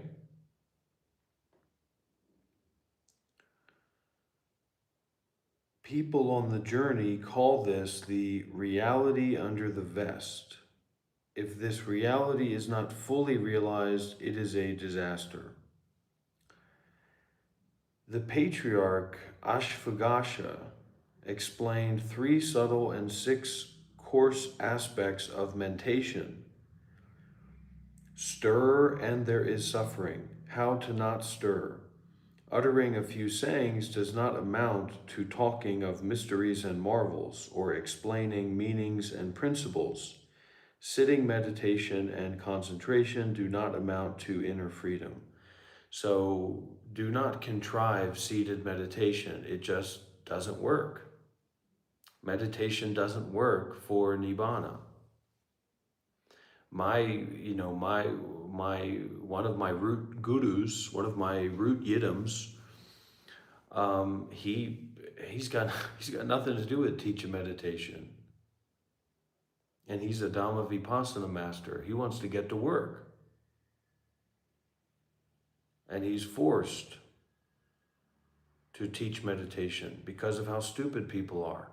So he gives them some milk to calm those babies down in hopes that they'll get their act together and start donating and start sacrificing their lives, because that's the most realistic way to move forward on the path.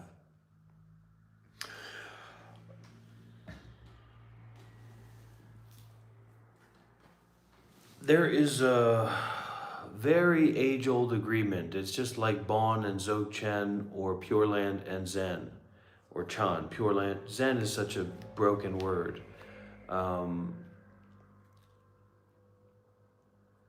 Because in Dzogchen, in Chan, there's not actually, there's no such thing as enlightenment or delusion. There's no such thing as anything, especially not especially such a thing as there not being such a thing as anything. Automatically, all the time, always, continuously. So some people like Alexis Non-Duality, they're trying to build themselves up. You know, they're worried about what they're going to do with their lives. They've got to be a non-dual spiritual per character, or you know, or what the heck are they going to do to put food on the table? Going around convincing people that they're enlightened or that there's no such thing as enlightenment.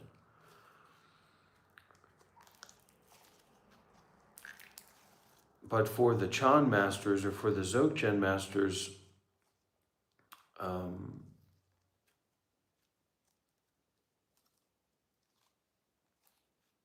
you know, they might as well just end their own lives.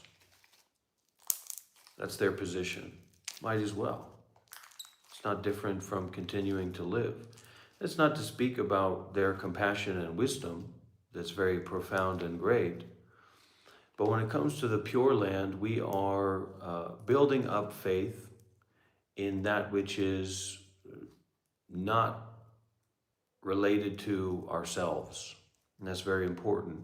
And we're also developing concentration. So even if we wanted to sit down and talk about something like this, you wouldn't be able to listen because you're not concentrated enough. And, or you don't have access to concentration. And then, even then, it wouldn't matter because the concentration is meaningless. Same as your understanding is meaningless. If there's something for you to get, then the person teaching and the person receiving doesn't get it. You know, who told Steven Seagal that he was a tulku? I think it was the Dalai Lama. So it's shit-filled apple pies all the way down. And it's not about being a human being. It's got nothing to do with being a human being. There's no such thing as human beings. Is that the donation? Just a random. Oh, my master is out in the streets begging. Yes.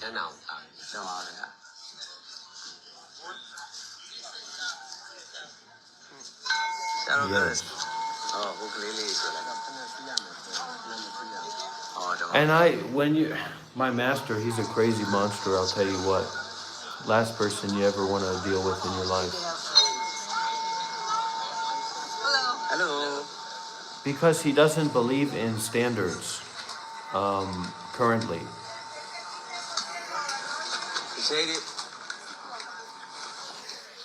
Although that's my standard, so I can't say that. That's my idea. Can I try it? Because we have this idea about how things should be done right, or how things should be done skillfully, and those ideas are just nonsense.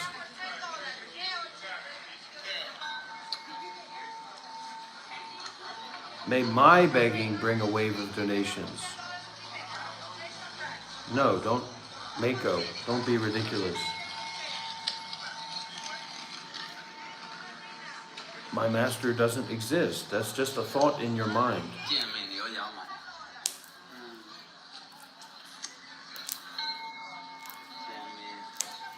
But it's just like anime. I hope to surpass my master. I hope to defeat him. But I'm far way off from that currently. I gave it my best shot in India and got myself in a lot of trouble.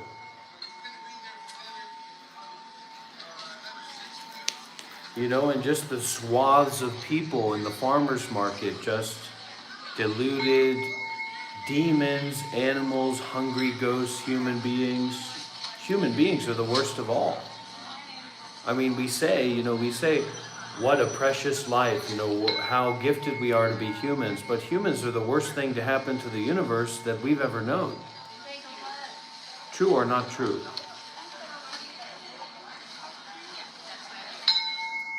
And yet that chance for enlightenment is also there. It's irrelevant. The shamanic breathing stuff is just irrelevant. It doesn't do you any good.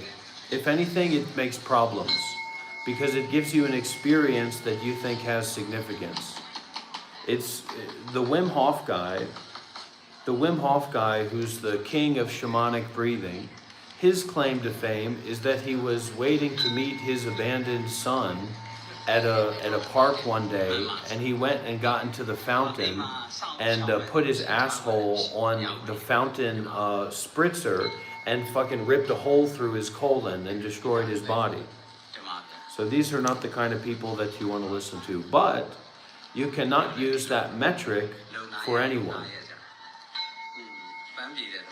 because there's not actually anybody there. So it's more like practical, what you're concerned with and what you're choosing to get involved with. That is Sayadaw Tamatara, the great master. Very powerful, very spiritually powerful. In a fair fight, he'd kick your Tibetan master's asses. But there's no such thing as fairness in love and war.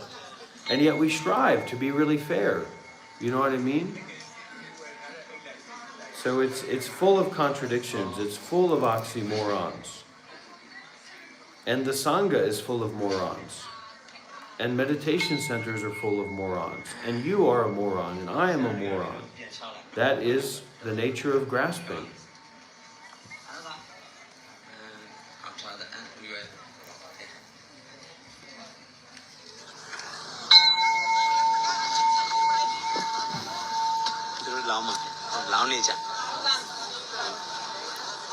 Yeah, regular donator. Yeah, that's how we go? Yeah. So you can get blessed. Let me give you hold on. So this kind of thing, it's nice on the surface level, but it's not going anywhere. It's just like a TV show. It's just like you have to fuck people up. You have to fuck the world up. And you can do that by bringing the fucked upness of the world to people. I'm not talking about going out there and fighting with people. But you've got to drop a nuclear bomb of experiencing onto the lap of human beings to break them out of their delusion.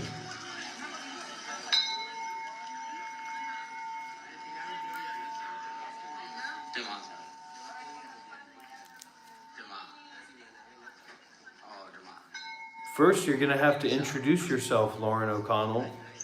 I don't give advice to people who I don't know.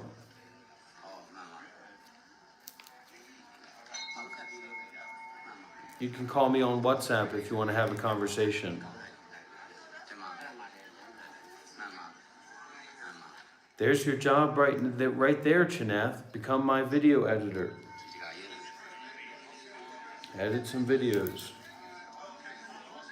Download the raw file, YouTube video, and then put it into a little thing. All right.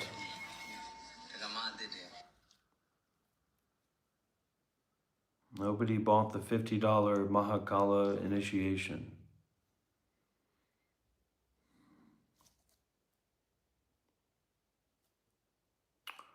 Okay, here's the WhatsApp number, Lauren. You go ahead and call in. All right?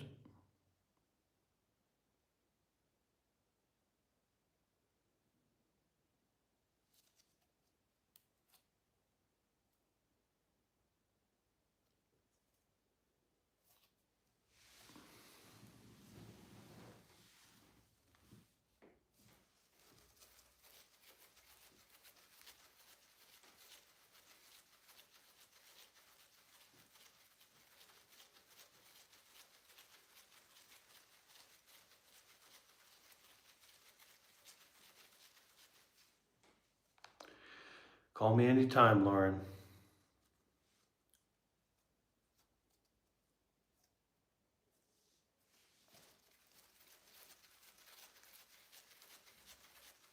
My teachings are, and my time is priceless.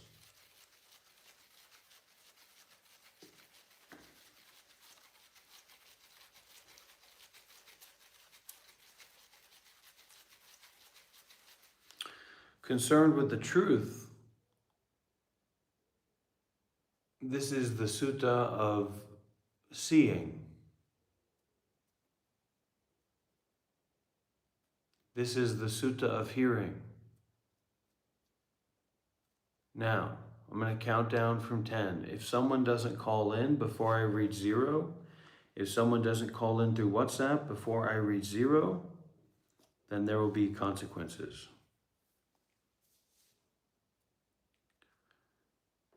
10, 9, 8, 7, 6, 5, 4, 3, 2, 1. No, I don't think that Frank Yang is an arahant. I don't think Frank Yang even knows what an arahant is. There's a Theravada arahat, and then there's a Mahayana arahat. And then for Zen, for Chan, for Dzogchen, it's, irrelevance. It's more like Mahaparami, not agents, not enlightened agents.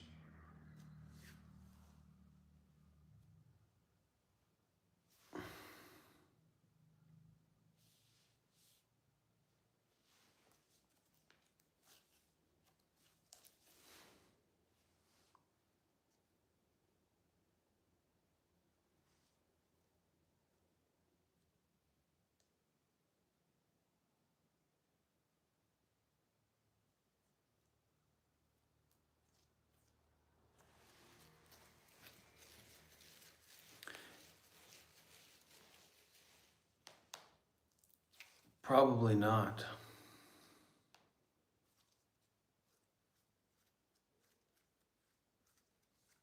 Theravada arahat is something very specific.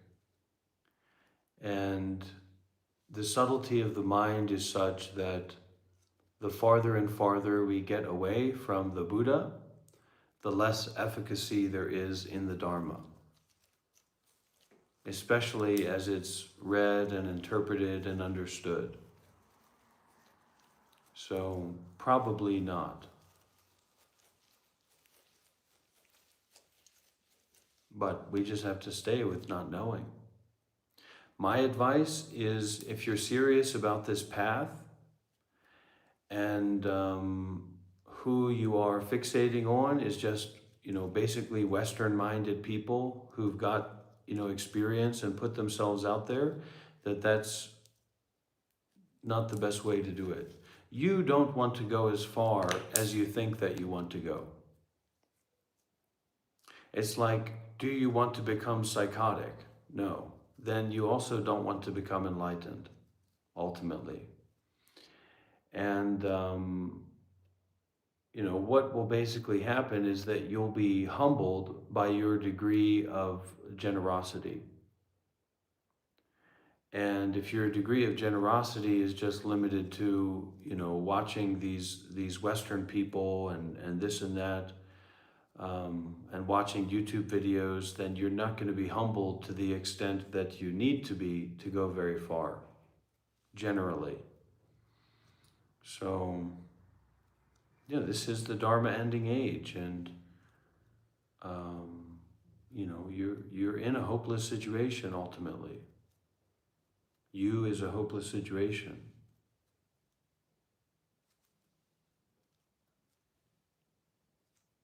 Self is a hopeless situation.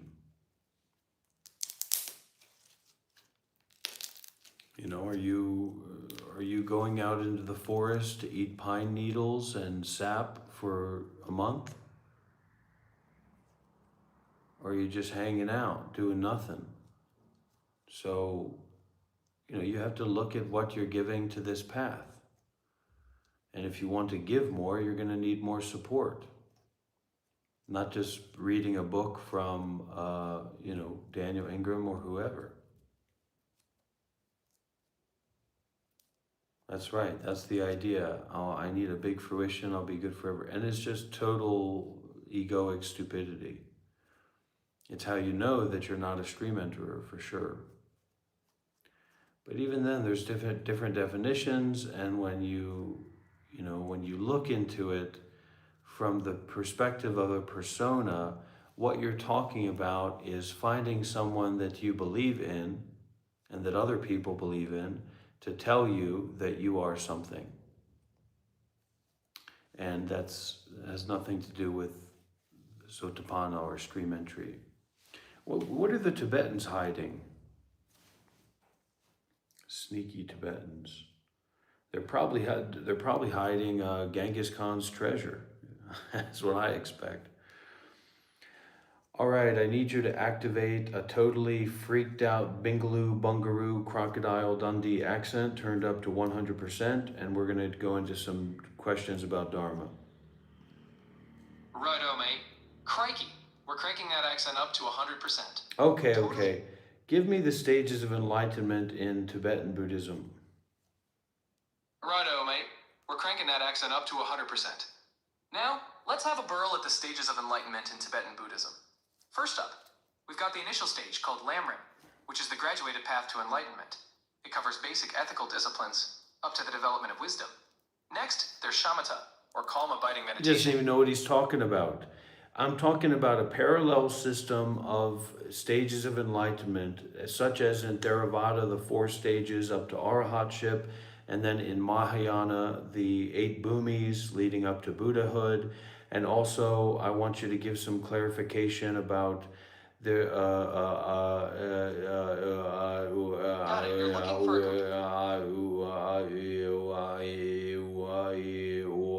Let me break it.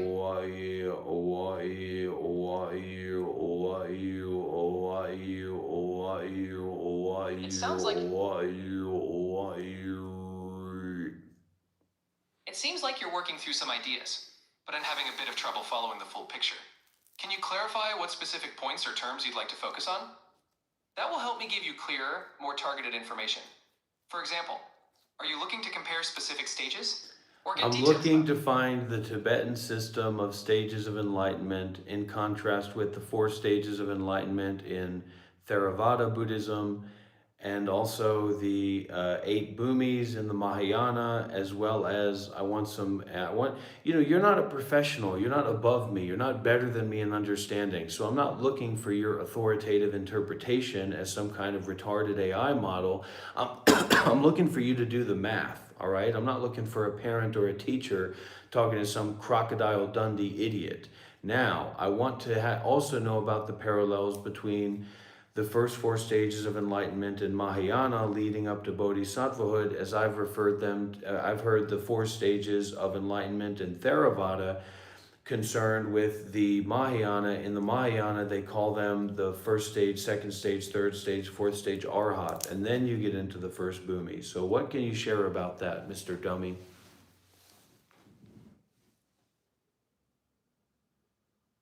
Here's what I found about stages of enlightenment in Buddhism. First, in Theravada Buddhism, there are 4 progressive stages of enlightenment. Sotapanna, stream enterer, Sakadagami, once returner, Anagami, non-returner, and Arahat, fully enlightened. Each stage represents deeper levels of insight and freedom from defilements. Point 2. In Mahayana Buddhism, enlightenment is described through 10 bhumis, grounds. These range from the very joyous, free from impurities, light maker, and so forth, up to the cloud of doctrine. Each bhumi signifies a level of spiritual development on the path to Buddhahood. Point 3. Additionally, the Mahayana tradition describes 5-path accumulation, joining, seeing, meditation, and no more learning that outline the entire spiritual journey toward enlightenment. If you'd like to dive deeper into any You're a specific loser. state,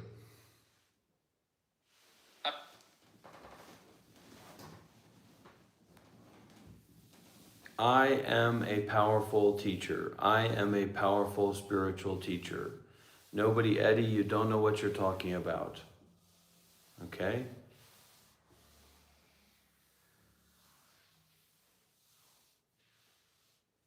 It's what I say it is, big sister, until you make a sizable donation. Okay? Until then, you don't brown nose around here, making little comments. I'll sick Mahakala on you. All right, take you for a ride down Wrathful Compassion Town. Then you'll come back and you'll ask me, recede Mahakala, and I will do so out of compassion, empowered by Guanyin Bodhisattva and Green Tara alike, Avalavikteshvara. Yeah, nobody, Eddie, you're just in a state of ignorance and attachment. You're 100% not a stream enterer. Identifying as being a stream enterer is like boilerplate, I'm a dummy talk. You can't even call me on WhatsApp and somehow you're enlightened? Get out of here.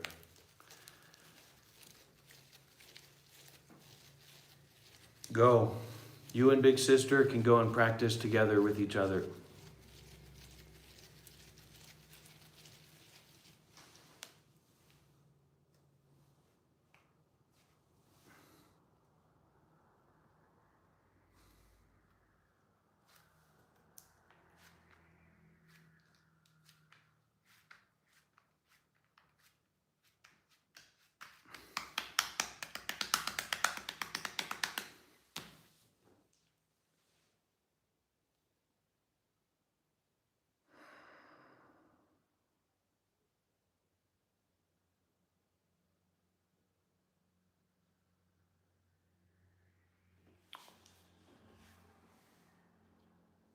New rules.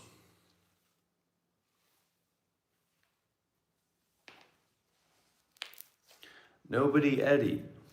You're a pansy. You're a punk. You're a pussycat.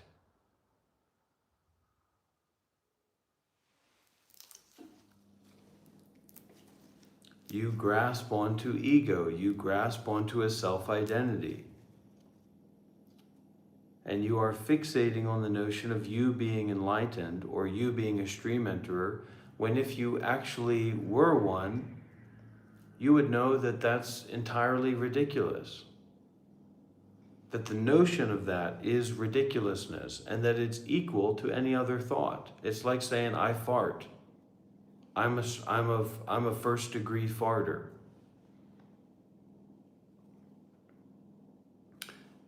You're confused because you think that tradition has something to do with like this kung fu movie model of Buddhism and meditation and monasteries that you've got in your head. Whereas what real tradition is taking Daniel Ingram and Frank Yang to be gold standard spiritual teachers. And this bullshit idea about the 4 stages of enlightenment somehow having anything to do with you as a very inexperienced practitioner on the path. And everybody goes through this, and you're lucky you actually have somebody to call you out on it, whether you believe it or not. Your lack of belief about it is specifically pointing to your lack of access to insight as it relates to the notion of someone becoming enlightened and the ridiculousness of that. That's why Dzogchen is above visualization practice. Even to say that is ridiculous. Even to say that disrespects the Dharma.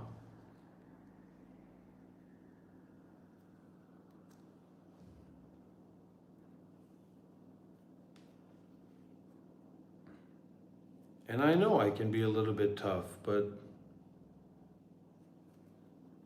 you know, in a certain sense, I'm lonely, and I am looking for friends who know how to punch up. I need a good smack too. Oh my gosh.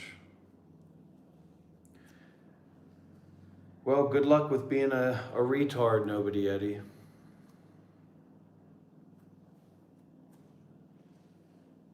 As if I'm watching your live stream. As if I'm following your teachings, as if I'm asking you questions. You're such a fucking dummy, man.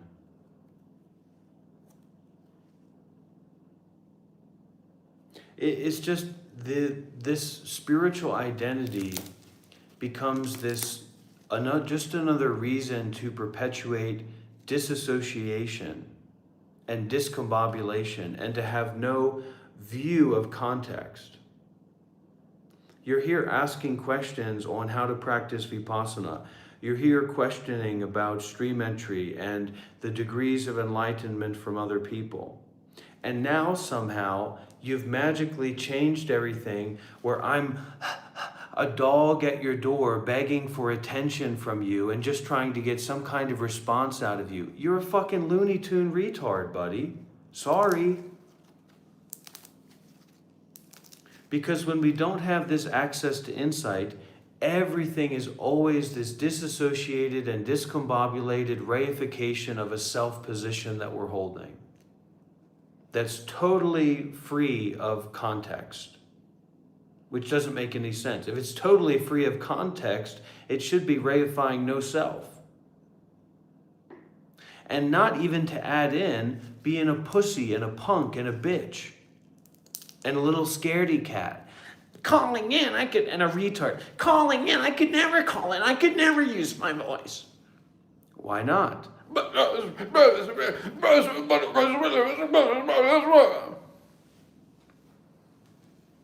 the fuck out of here. Pretending and bullshitting and fronting and bluffing and then doing a little meme thing like I'm somehow coming to you.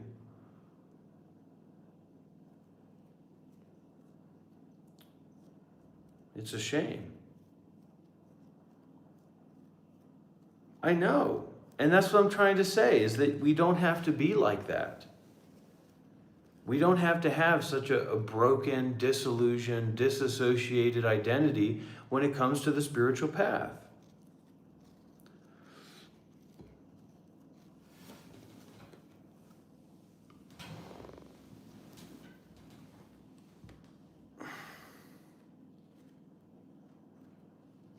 It's just a fixation on yourself. That's all.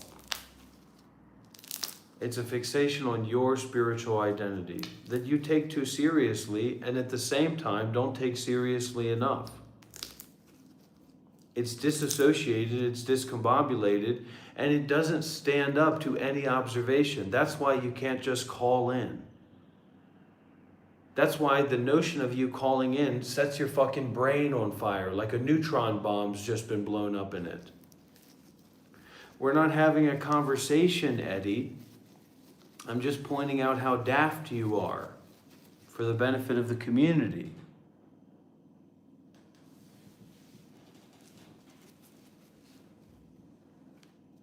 And that hopefully you can, grow a pair. You're talking about the deepest possible work that you can talk about as a human being to become enlightened, and that you're already a stream enterer and you're already facing arahatship and seeing how far you're going to go with this, and yet the notion of you making a call makes your fucking brain explode. But if they heard my voice, but I'm not ready. Yeah, you're not ready to practice seriously. You're not ready to take refuge. You're not ready to do the work that needs to be done. And you haven't. You're watering it down into some spiritual, discombobulated nonsense. And it's a real shame to do that because it is so deep and profound and wonderful and fantastic.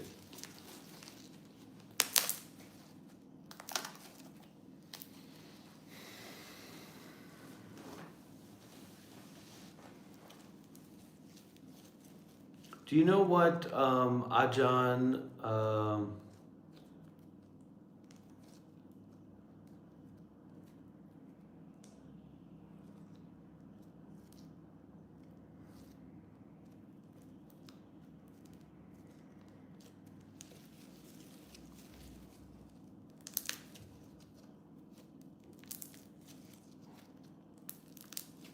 Ajahn Suchard says about stream entry, about Sotapanna? He says you actually have to be willing to die and go through intense pain and suffering. Well, you're done, Eddie. You're finished. You will not be allowed here. If you expose yourself here and you are not practicing generosity and seriously, you will not be allowed to participate and be involved in this community. Period.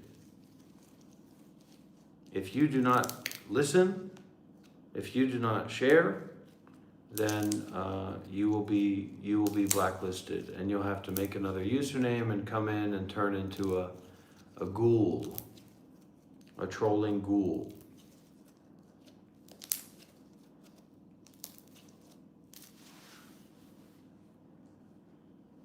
Generosity is the most essential ingredient on the path.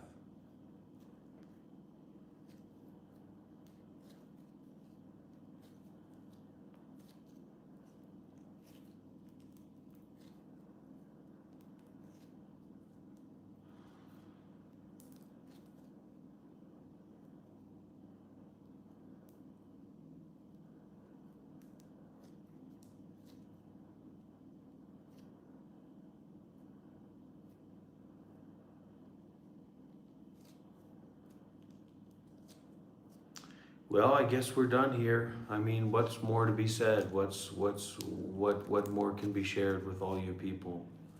It's remarkable that a Dharma teacher of my experience and my stature would even spend time doing something like this. It's actually unheard of.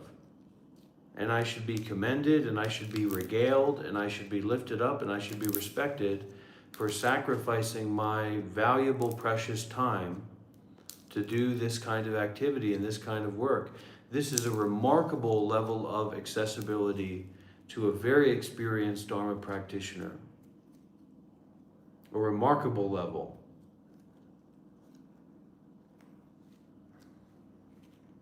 And if not commended for that, then I should be commended for this as a sincere samaya that is vulnerable and exposed and is shared for all to see and for all to join in with.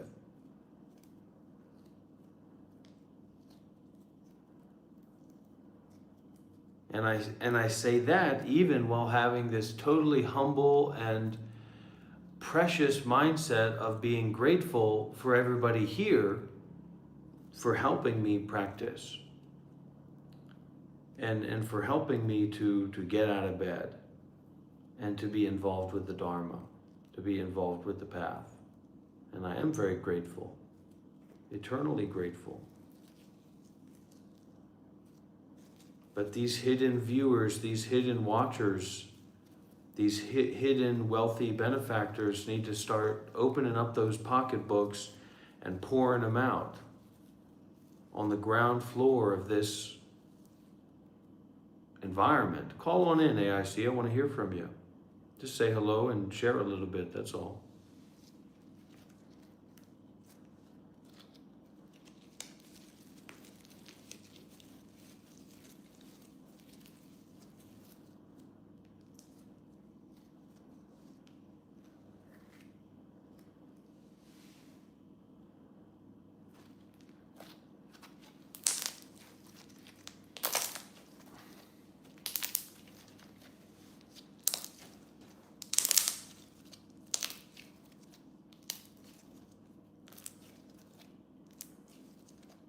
And we're going to bide our time until GTA 6 comes out. And then we're going to take another heel turn towards the GTA 6 lifestyle. Oh, this is Colin. Oh, Colin, are you AIC? Yeah. Oh, that's great. That's great. Well, please share a little bit about yourself, and it's great for us to be able to connect like this. Yeah, man. Thank you for giving me the invitation. Man, I feel like a lot of nervousness right now. Well, that's good. I don't have anything worthwhile to say. That's good. That nervousness is a good sign. And then as you get more experience, that nervousness kind of like turns into like faith. Basically, like faith that opens the door of awareness. So when you talk with a more experienced practitioner or something like that, So Can you share a little bit about your biography and your background and what are you doing in Vietnam and that kind of stuff? Yeah, man. So I teach English here. I've been living in Vietnam for 2 years, and I love doing that. I love doing that. I feel like I've been really just locking in on the generosity that you're pushing all the time. Yeah. And I feel like very blessed in my life. I feel like I'm able to give a lot of love and like care and attention to the people that I teach, the people that I work with. You're not working with kids, you're working with adults. I work with kids. Yeah, I teach kids. Huh. So you think that kids are people? I suppose. Yeah. Well, that's a good way to look at Never it. asked a question. Yeah, that's Yeah. great. That's great. Yeah, no, I do. I mean, I really, I don't know. People will say sometimes like treat kids like they're adults. I don't know if I treat. That's them like well, adults are horrible. I mean, what are you going to spit in their face? Fucking right. So. I curse a lot. I don't know if that's okay. Well, where are you at? Are you in the north? Are you the south? Or? Yeah, so I lived the past year in the jet, so I really lit up when I heard you were in the lot. Well, I'm gonna come over there. How far is it? We're gonna come over there. Yes, 2-hour drive. We'll So, come. I'll take the bike. Yeah, man, or I'll take the bike to you. Right now I'm in Da Nang. I'm in between jobs at the moment. Oh. I don't have a degree. Travel. I don't see. That's the thing. A lot of people don't understand. I don't have a degree, so you know, I can't do a job like that, even though I'd like to. Yeah, I mean, if you did want to, you could find something. Yeah, but You know. I'm happy doing this as well. Yeah, I don't think you need to. I think you're doing the right thing. Well, it's difficult. It's difficult for me to make contracts with people because I kind of, you know, like I guess what I learned as a monk is that what my energy does now when I get like engaged in something is to just turn off. The mind just turns off. And it's kind of like the opposite of when you turn the mind on when you get engaged with something, you know, to like move forward in that idea of what you're trying to do. And that's not very, it's not very skillful for making these contracts and plans, especially like introducing yourself. You know, I introduce myself as being brain dead, basically. And that's totally backwards to how I think I experience things. Like Yeah. when you focus on something, I focus on something and I kind of turn on. you think about it and you try to get involved with it, and I get so involved. you think a lot about it, right? You'll be thinking about it continuously, right? Oh yeah. I never do that. Yeah. I never do that with absolutely I'm trying to anything. cut it out of it. Yeah. I'm trying to cut it out of it. Yeah. Well, it can be practical. It can be practical, but it's oftentimes non-practical and complicated and compulsive. And so that's why they say they talk about in the Zen that it's like a saving energy, like it's an art of saving energy.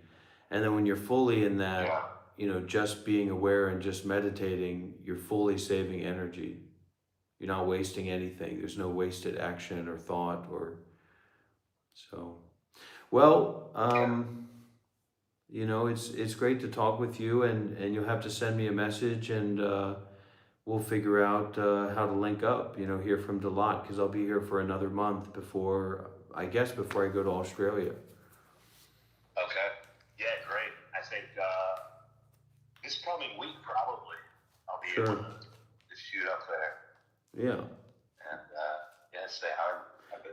Well, I know I've got some friends at a good hotel around here, so you can get a good cheap Okay. price, and I know some nice places. So if you want to stay up here for a couple days and hang out and do some things, we can definitely do that. That'd be great. Yeah.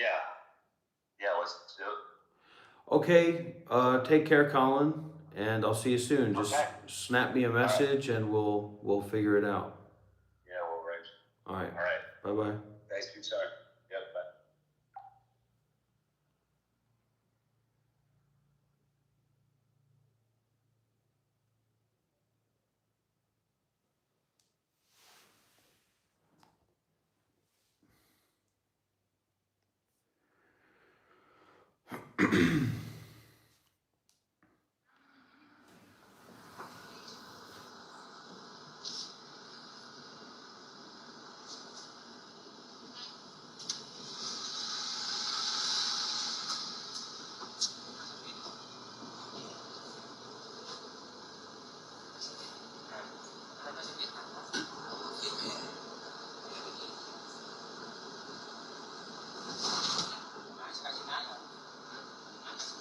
Yamari Jaro Nama Yamananga Ma Lulaswa Yosu Gwe Nitai Gwe Lukai Gwe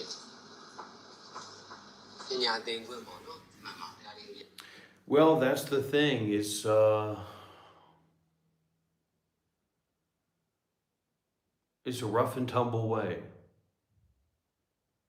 It's a rough and tumble way. So the golden ticket is always to be willing to detach and to be generous and to be vulnerable. That's the winning ticket.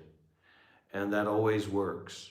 And if nothing else works in that line, run away. That's a secret technique. Nothing else works, run away. That's very reliable. There's nothing wrong with that.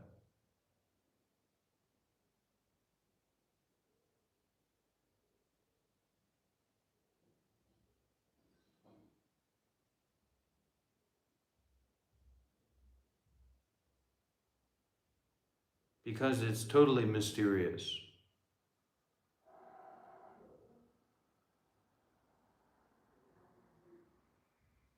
Totally mysterious.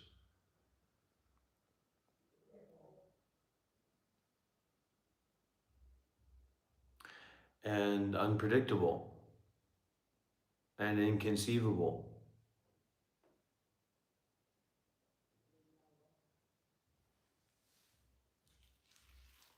You'll run away when you meet me, Snarf. You'll run away or you'll get a little bit of a teaching on how thick the human skull is.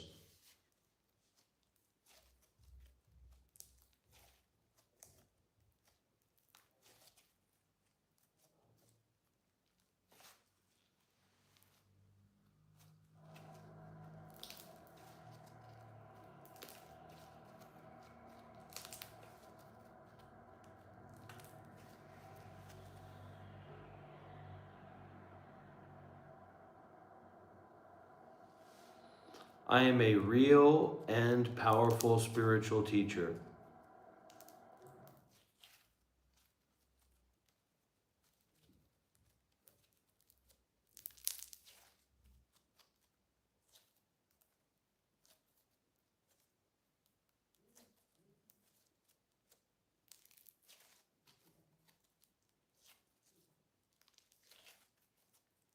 You want to meditate? You want me to teach you meditation? Put $1,000 in my pocket.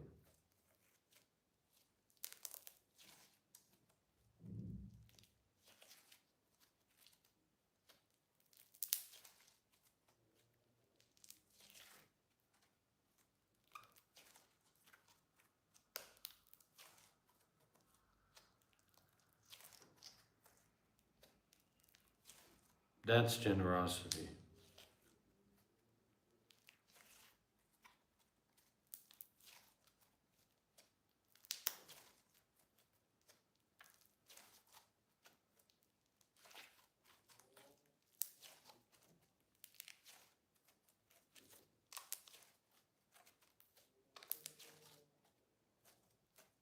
Be very careful with Stevie Official.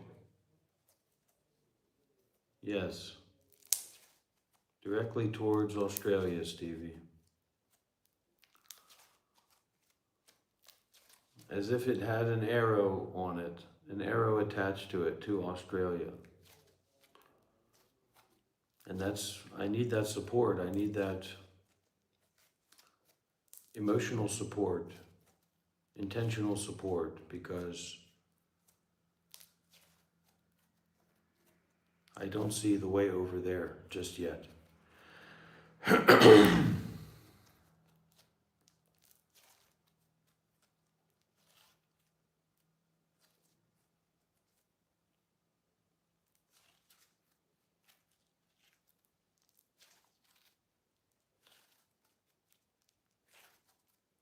Talking to that guy, AIC,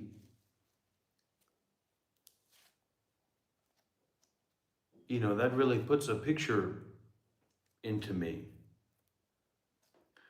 The picture of getting this idea of what you want to do and what direction you want to go in.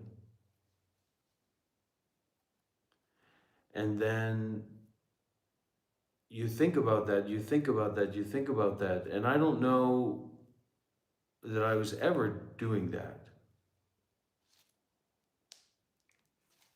So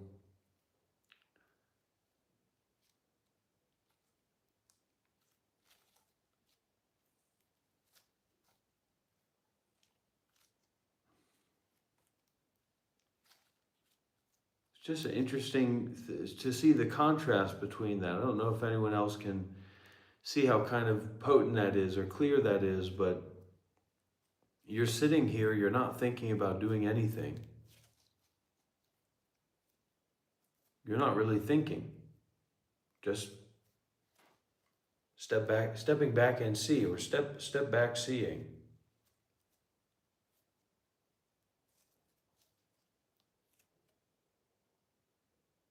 Versus the contrast of you've got an idea about where you want to go and what you want to do, and you're thinking about that, and you're this and that and this and that. I nip most of those things in the bud. I say no. Unless it's watching TikTok or watching YouTube or watching a movie. But these days, halfway through a movie, I'm thinking, I'm done with this. I'm finished with this.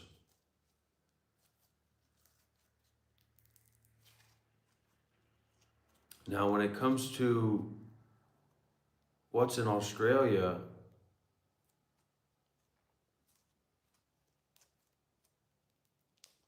a clown is donating a blue van to be used in Australia for a Dharma trip. So I say, why don't I go over there? Why don't we go over there and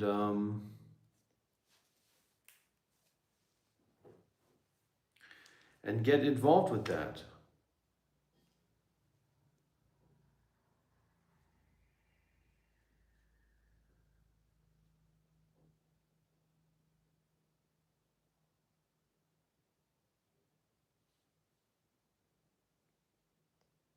See what happens. Have a new chapter. Open up a new chapter.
Because I don't know what I'm going to do in that situation.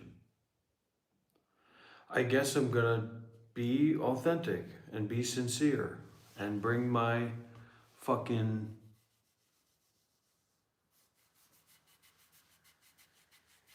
my staff and I'm gonna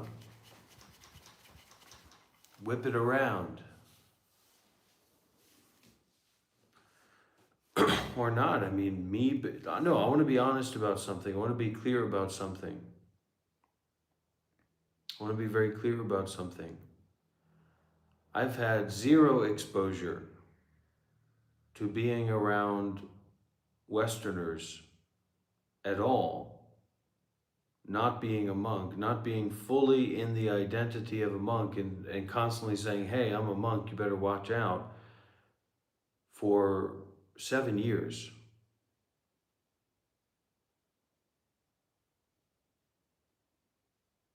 So that's, you may not know about those kinds of things, right? But for me, that's a whole thing. That's a whole situation right there. Because my entire identity was built on and based on being a monk. When it come to the Western people who feel like they know me because I have white skin. So going to Australia is a big step and a foray into the Western territory. And, bringing someone like Stevie along, who's a dangerous white Canadian man, is, even having this man who's in Vietnam come to visit me is a little bit shy inspiring. I'm going to be shrinking in my boots. Because as a monk, you're not, you're not supposed to do this, you're supposed to do that, you're all these kinds of things you're supposed to be.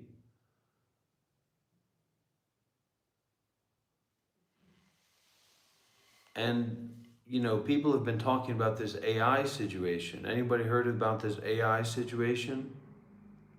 David, you heard about that? Anybody?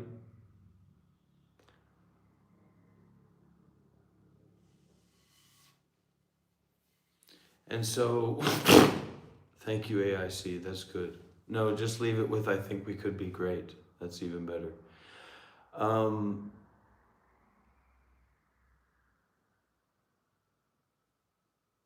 You've heard about this AI situation, right? Where has your donations been, Aaron? We haven't seen that little name and that little profile picture showed up. Let's see some goddamn donations in this live stream before I flip out. Now, listen closely to what I have to say about, you've heard about, everybody here, you've heard about this AI situation, right? Has everyone here heard about this kind of artificial intelligence situation?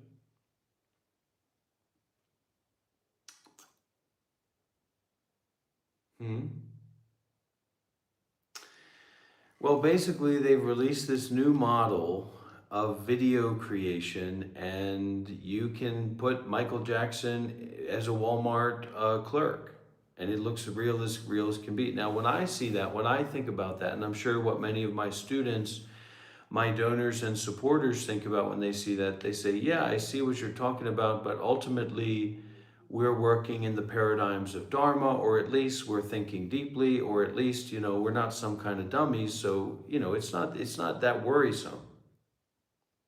But what you need to understand is that about 99.999% of the world population is full of fucking retards. And so the moment that this AI, it continues to get a little bit better year by year, it's going to be a lot better a year from now, 2 years from now, 3 years from now, and more accessible as well. These dummies are going to be gone. They're going to be totally gone, as if they're not already totally gone. So this AI situation is a kind of accelerated determinism to push us into the depths of what ignorance and attachment looks like and feels like and is like. We're all going to have to run to India. to get away from the gun-wielding American masses that are drunk on artificial intelligence.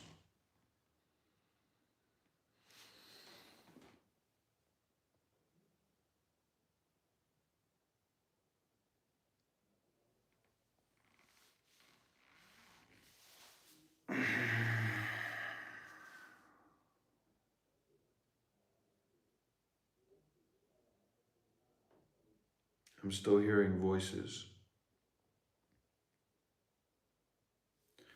If you're preparing to make a major donation, please make a major donation right now.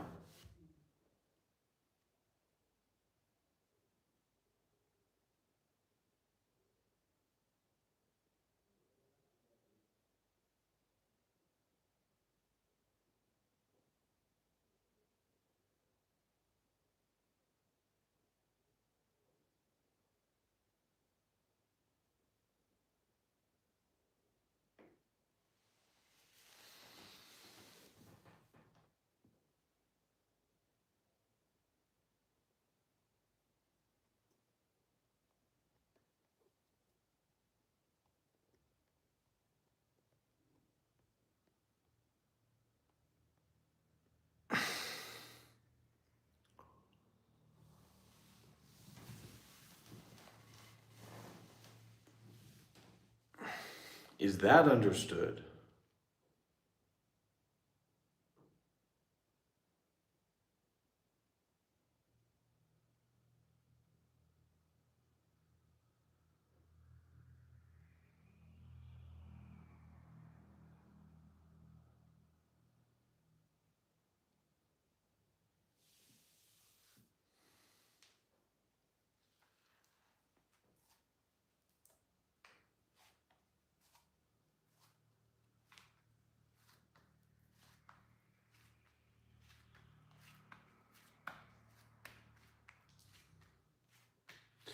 And Chinath, I don't know what we're going to do with you.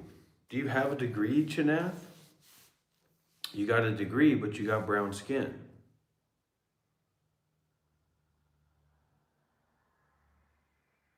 Or you don't have a degree. And you have brown skin. Which one is it?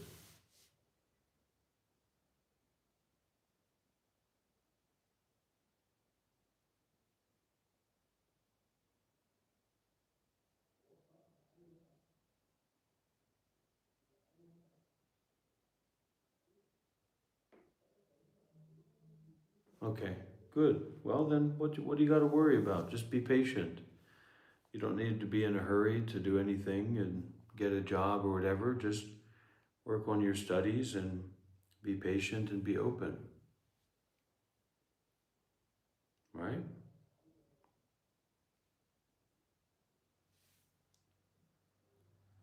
Well, there you go. Yeah, I remember you're saying something about that.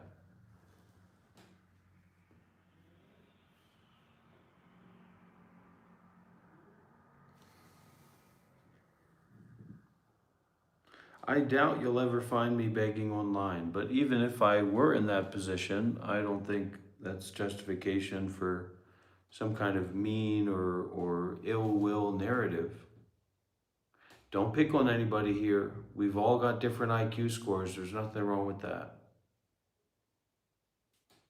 Nothing wrong with being a dummy, all right? Maybe the real dummy was the friends we made along the way. Engineering, that means you can engineer my temple, engineer my meditation center, right? Right, Chanath? I'm not crazy, I'm not crazy.